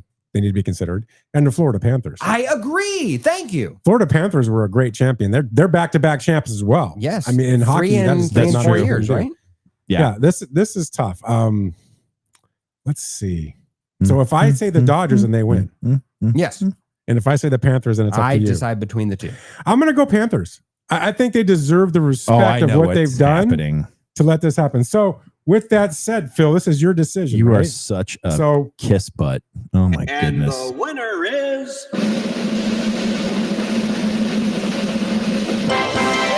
The 2024-25 Los Angeles Dodgers. Yes! The Dodgers. All right, have won the Weekend Warriors Award for Best Champion of the Season. All right, so next category. This is a category that is called the game with the worst win / best loss, since it's usually all encompassing. I'll explain. Worst win with best. The worst win and or the best loss. Yes. Okay. First nominee. Week number 3 of the NFL season. The Browns stun a Green Bay Packers team that was having a legitimate conversations of going undefeated at a whopping 2-0. Good game. Browns score all 13 of their points in the final 3 minutes and 38 seconds of the game. Packers lose to a not even cold in Cleveland Browns team, not even to a win to their name in the last 8 games across 2 seasons, Cleveland Browns. Not even a Shedeur Sanders-led Browns squad, just Joe Flacco. That is our first nominee. Okay. Next nominee. Game 3 of the National League Divisional Series. The Philadelphia Phillies beat the Dodgers after Kershaw comes in for his first relief outing and in his second inning pitched, gives up 2 homers and allows the Phillies some life in that series, making it a series that it otherwise would have been not. That is nominee number 2. Nominee number 3, week number 5 of the NFL season. The Titans beat the Cardinals at home in a game where the Cardinals were leading 21-9 in the fourth quarter, where Amari DiMarcardo fumbled the ball before crossing the goal line, and where Tyler Lockett scored on an intercepted ball. That is our third nominee. Fourth one, Game 7 of the West semifinals in the NBA, where the Nuggets lost on the road to a young Thunder team that was down midway through the first quarter, with a veteran-laden team that still had championship moxie and pedigree. Moxie. Finally laid down to the tenacity of the young Oklahoma City Thunder. So, Ralph, which nominee gets your vote for the worst win / best loss? I'm going to go with the Cleveland Browns. I think that was a devastating loss for Green Bay at the time, because at the time we were talking about Green Bay being the team, right? And legitimate conversations with reporters about an undefeated season. Yeah. I mean, and I think that shook their season, because after that game, the kind of things went downhill. So I'm going to go with that. Neil. So the Phillies Dodgers would be the easy pick. And I don't think it was important, but it wasn't as significant as the others. So I'm not picking that. Arizona just sucks, so I don't care, right? Game 7 of the NBA conference championship with the Thunder, that one's legitimate. But I agree with Ralph. I'm going with the Browns versus the Browns win against the Packers was the most consequential of those 4 games.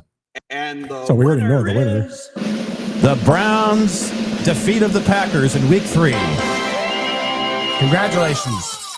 The Browns, that's the only thing you're winning this year. Oh, but you're winning the heart of Philip. Am I right, man? Am I right? I thought the Titans were going to take that one. All right, here we go. Next category, I should say. Best team to not win a championship this year. Okay. First nominee, the 24-25 Chiefs, of course, 15-2, lost in the Super Bowl in what would have been a best team of all time cementing victory with a 3-peat. So there's our first nominee. Next one, 2024-25 Indiana Pacers brought the Oklahoma City Thunder to the brink of elimination, forcing a Game 7 in the NBA Finals. Next nominee, 24-25 Oregon Ducks. Number 1 undefeated seed of last year's college football playoffs, got knocked out in round 1 in an unceremonious fashion to the eventual champion Ohio State Buckeyes.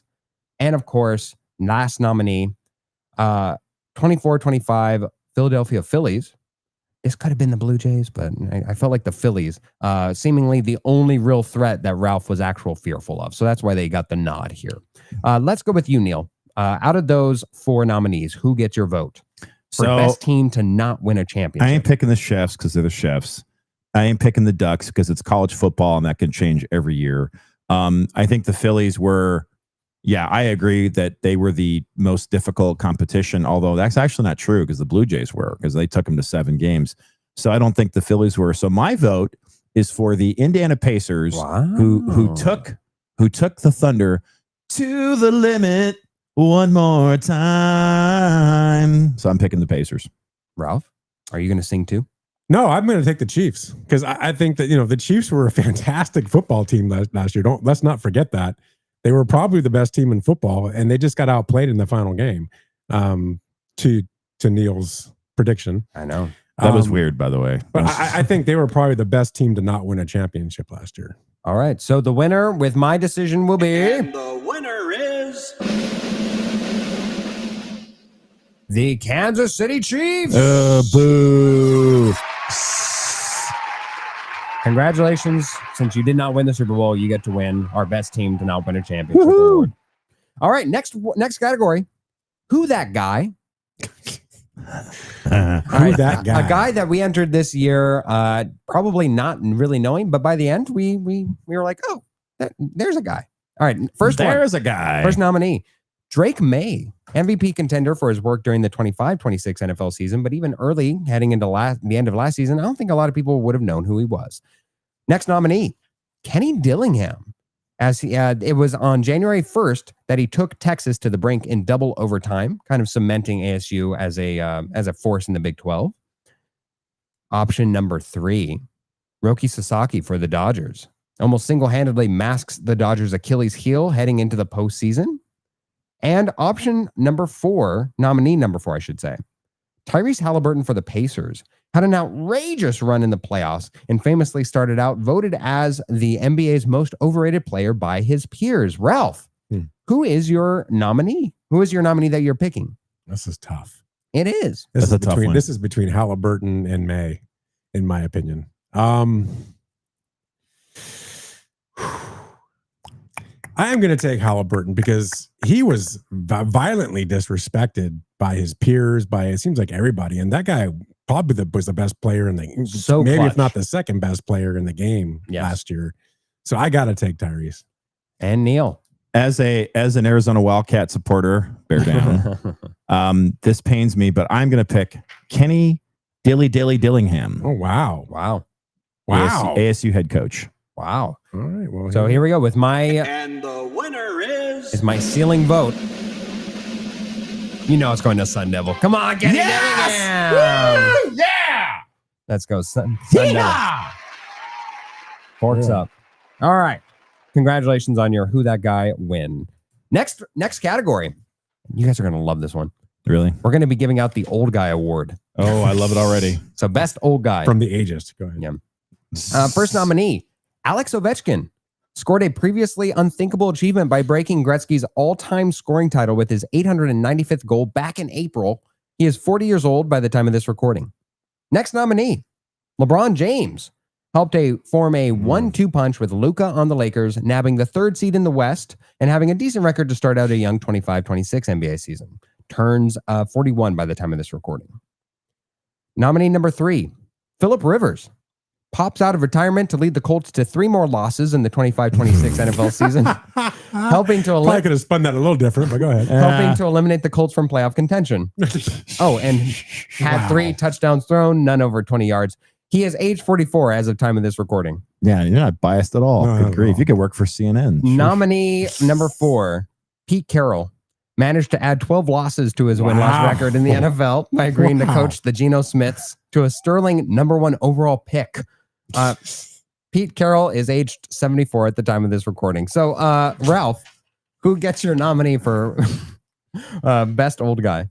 Well, I think hands down, not even a thought. This is easy. This is Ovechkin. When that 40 years old, 39 years old, they score almost 900 goals. That achievement on the ice against 20-something-year-olds and the way he is still continue to play, that man's amazing. So I'm absolutely going to go with him. Neil. You may be surprised by this, Ralph, but first of all, I actually know who Ovechkin is. And second of all, I did follow the drama around him surpassing Gretzky. And I am aware of the fact that he's still playing. And I'm not going to vote for LeBron James because I'm not a fan of LeBron James. But it's impressive. Phillip Rivers. Impressive. Despite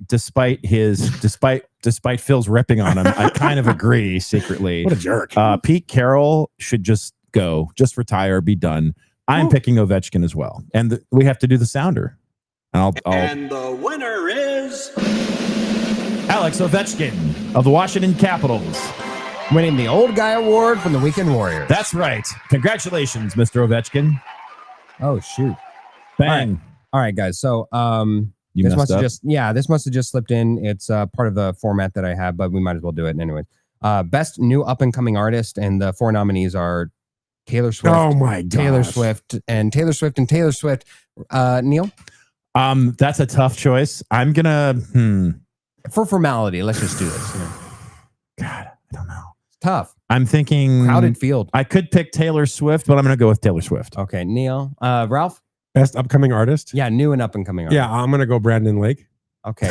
and the winner is The winner is Ralph's favorite, Taylor Swift. The Life of a Showgirl. Hey. All right. Again, just for formality, let's just get that one out. Thank you for doing that. That was horrible. That was the best. That was the best question. Made my skin from all the crawl. Weekend Warriors. Next one. This is going to be the Weekend Warriors Vacuum Award. Because I'm not sure I want this one.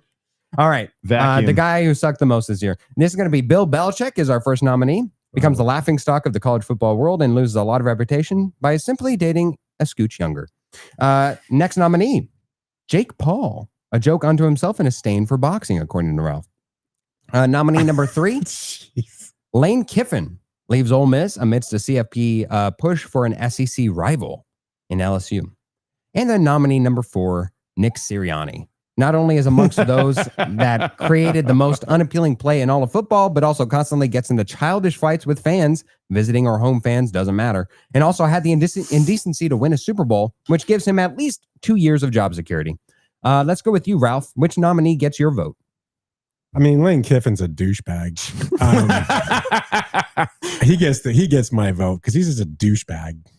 Good nominees for this one, right? Yeah, this was excellent. This is very difficult. If we could pick all 4 of them, I would. Yeah. It's a crowded field this year. So Bill Belichick shaming himself. First of all, I don't think he cares. Second of all, he's got his piece now. So I don't know. That one's not as bad.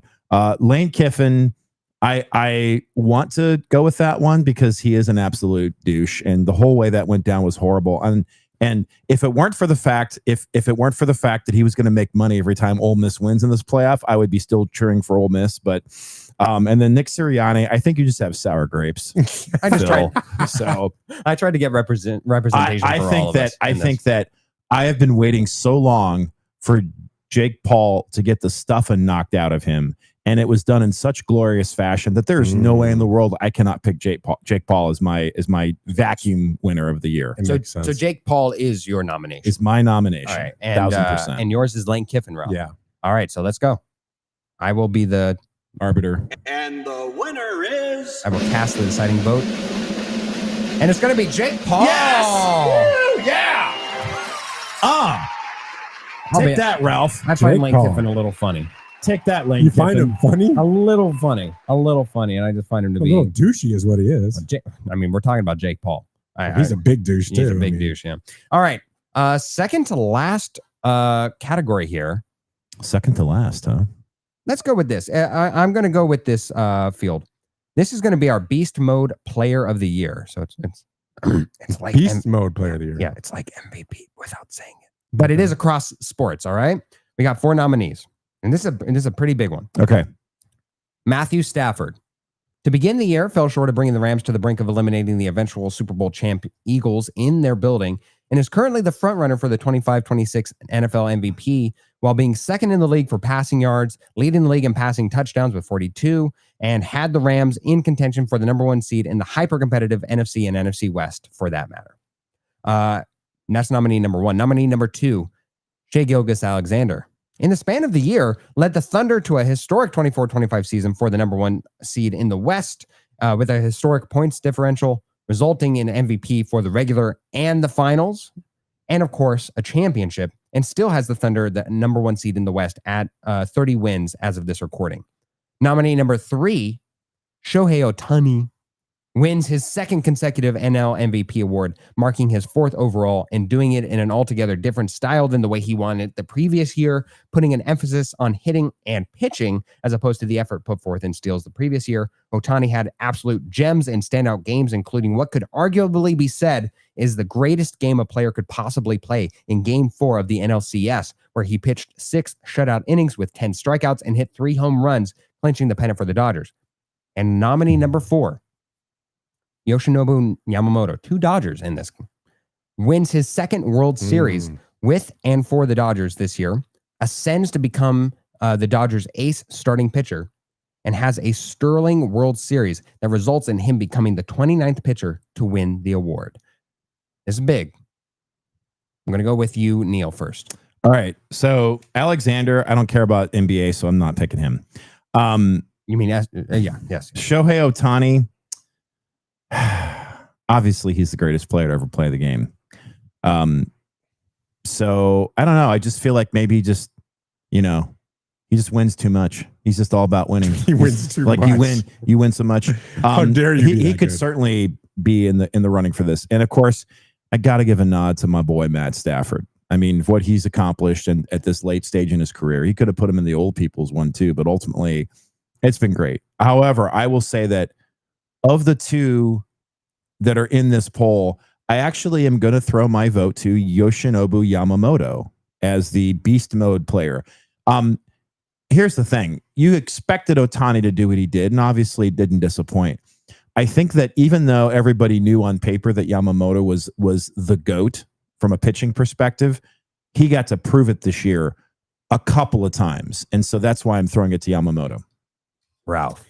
Yeah, I understand. I agree with what Neil is saying, but I'm not going to go off of Ohtani. I mean, again, he's the best player to ever play the game, and he does it every year, and he did it again this year. And his ability to come and pitch this year after that injury was pretty impressive. And we haven't even seen the best of him yet, which is scary. I'm gonna give him the nod over Yamamoto and SGA. So you guys have clinched that a Dodger will win. Yeah, that's correct. Yeah. So here we go. All right, go ahead. And the winner is Shohei Ohtani. Ohtani will be winning our Beast Mode Player of the Year. I'm so upset about that too. Yeah, I know. Look, that I think just again that historic game really sealed it for me. You know, I again, the 10 strikeouts and the 3 homers. Again, I do not know how it is possible that one could have a better game. Like, I truly do not think it's probably the best game in Major League history. It's like a quarterback scoring a touchdown on every drive. Yeah. His offense has the ball. Like you cannot possibly have a better game except also being the free safety and scoring like 2 pick sixes. You know, like that. Right. So it's really hard. All right, last category, one that closes out the night, which I think is always good to close out on a note of pettiness. Closing time. The category is couldn't have happened to a better guy. Nominee number 1, Aaron Rodgers goes to New York on his own dime and gets let go within 5 minutes of the meeting. God, could not have happened to a better guy. Nominee number 2, the 2025-26 Notre Dame team being edged out by Alabama and Miami for the college football playoff. Couldn't have happened to a better guy. Nominee number 3, Chris Paul gets sent home during his retirement year from the very team that should be most grateful for him. Couldn't have happened to a better guy. Right. And nominee number 4, the 25-26 San Diego Padres get eliminated in the wild card round after finishing only 3 games back of the Dodgers from the division and a bye. Couldn't have happened to a better guy. Let's go with you, Ralph. Yeah, this is easy. Padres are a bunch of douchebags too. So, I mean, this is simple. I mean, with all the smack that they talked all season and off season to get eliminated in the wild card and then basically be shutting up. Yeah, that was awesome. It couldn't happen to a better group of guys. Yeah, there we go. All right. So the Padres are Ralph's nomination. Neil? So Chris Paul, again, NBA, don't care. Notre Dame. That's a good one. Not making it. Obviously, that means a lot to me. And obviously, I'm also always going to love, Aaron Rodgers getting trolled by whatever. So given the 4 nominees, I agree. Because here's the other thing too about the San Diego Padres. The San Diego Padres, they went all in at the trade deadline to beat the Dodgers, and they couldn't even get out of the wild card round. So I'm going with the Padres as my couldn't have happened to a better guy award. Can we play that? That's right. All right. Yeah, there we go. Woohoo! Yeah. Congratulations, San Diego Padres. It broke the team. They had to go get a new manager. Half their team's gone now. We love it. So that is a fun year in recap for the Weekend Warriors Awards. And congratulations to all the winners. You will have an all expense paid trip on a torpedo. Here we go. What did we think? Did we like it? Keep it around? Yeah, Oh, I I like think it. so. I think so. I like it. All right, fantastic. So What are we you do looking have. at? What are you looking at? Yeah, we do have breaking news actually in the MLB. Oh, Yeah, I don't have that. That's what I was looking for. So Breaking Kazuma news. Akamoto, he's the third baseman, kind of outfield guy in from Japan. He played for the Giants. Oh yeah. He just got signed by the Blue Jays. Uh-oh. So he's 29 years old. I mean, he's okay. He's a halfway decent third baseman. He'll probably platoon at third and play some corner outfield. His biggest issue is a lot like Makamura, whatever the guy's name was, is can he hit fastballs? So seeing a 93 mile an hour or harder fastball in an NPB is not very common. So there's a lot of concern. This is why it took so long for him to actually get signed by somebody, is people were concerned about his ability to hit the major league fastball, which we'll see if he can or not. I don't think he will very well. But the Blue Jays went ahead and signed this guy. So we'll see what happens. It's breaking news. Well, there's also other breaking news, by the way. Oh, go ahead. The story was 2 hours ago on Yahoo Sports. No, it's Fox News. Fox News breaking news. Former Major League Baseball All-Star Lenny Dykstra faces drug charges following a traffic stop by Pennsylvania State Police on New Year's Day. Pennsylvania troopers found Dykstra, 62, with drugs and paraphernalia in his possession while a passenger in the vehicle that was pulled over in Pike County. Police noticed that the charges were filed against Dykstra. There was no specification on what drugs were allegedly found. Dykstra's lawyer, Matthew Blitt, said in a statement to the Associated Press that he believes these charges will be, quote, swiftly absolved, unquote, as the vehicle did not belong to the ex-ball player. Oh, my God. It wasn't my drugs. It wasn't my car. Just my friends. Breaking news and breaking laws. That's right. I have one last question for this show before we go, because we still got some time. What's that? Yeah. What's your last question? I know the MVP award for the NFL is closing in, and everybody right now it's Matthew Stafford, and people are starting to say maybe Drake May. I wanted to get your opinions because I'm curious, because my opinion, if you look at stats alone, just stats, Drake May wins it hands down.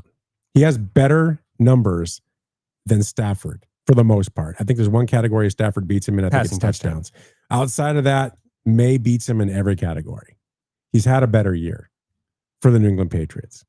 Who do you think wins the MVP and why? So Ralph is all about stats unless it doesn't fit his narrative. Then stats don't matter. So that's not totally true, but it's 100% true. Well, go ahead. Who do you pick, Mr. Unstat Guy? Yeah, Mr. Unstat Guy. Well, it's pretty much, right now the top three was it Drake May, Matthew Stafford, and probably Jonathan Taylor. I don't think you picked Jonathan Taylor. No, it's between May and Stafford. Yeah. I think that there will be some love for the old guy, and I think this is stupid. And it doesn't make any sense, and it shouldn't matter if you're going to go off stats, because I'm a big believer in stats. Either you go with stats all the time or you don't. Okay. And that we get to pick and choose all the time, which is why I rip on you sometimes. But I think that again, this is going to be stupid because people vote on this, right? This isn't necessarily about stats. These are writers who vote on this award. Yeah. So I think yes, absolutely. So with the recent controversy surrounding the Patriots and having two players who are having significant legal trouble now, Stephon Diggs and the whatever other guy was there, I think it's going to go to Stafford. That's why. The only reason why I think they're going to vote for Stafford is because it has nothing to do with Drake May's ability, which stinks. And he's also younger. And these writers are biased towards older veteran players, I think. So that's my pick. I agree that I think the narrative wins out with Matthew Stafford. And I think it's deserving because while I think normally a number 6 seed entrant does not garner MVP consideration, this is the rare year where it is such a cluster at the top of that NFC West of that particular division, and with such good quality in that division. It's not even faulty, just errant scheduling. It's you have a bunch of quality wins notched up for any of those teams, Seahawks included. Thank you. Oh boy, I not only believe and hope. I believe that it is the Rams. I hope it is the Rams' Matthew Stafford that wins it, simply because I do not want to see the MVP continue to go in the trending direction that it is currently going, where the first 3/4 of the NFL season essentially just brings out the contenders who is eligible for the MVP. And what it comes down to and boils down to is strictly December. Who plays the best in December? Right. I think it is a season-long award. Yes. And I think that in totality of effect, presence, and impact, Matthew Stafford has been by far the best quarterback in the NFC, in the NFL this season. And it is shown in both their win-loss record and in how the team has lost this season. It has been through special teams snafus. It has been through defensive misassignments. It has been through fumbles on the part of his running backs. I can only think of one bad game that Matthew Stafford has had, and I think that they're probably going to try and pad his stats with this last game that really doesn't matter much to their seeding and everything. Yes, I do. So I hope for all those reasons it is Matthew Stafford, and I believe it will be Matthew Stafford. And I hope it's Stafford too. And the Magic 8 Ball picked Matthew Stafford as well. I hope it's Stafford. I think May absolutely deserves it as well. So we'll see what happens. In another year, he would be considered, yes. Hey, and if the Rams win today or tomorrow, the NFC West will be the first division to have 3 teams with 12 wins. Wow. That's pretty amazing. Maybe a conversation about looking at the seedings and what they really should be, and we start getting rid of the power of winning a division. I don't know, like other sports do. So we'll have to see. Anyway, hey, everybody, thanks for joining us. We will see you again next week right here. Same bat time, same bat channel. It's the Weekend Warriors. Have a great rest of your weekend.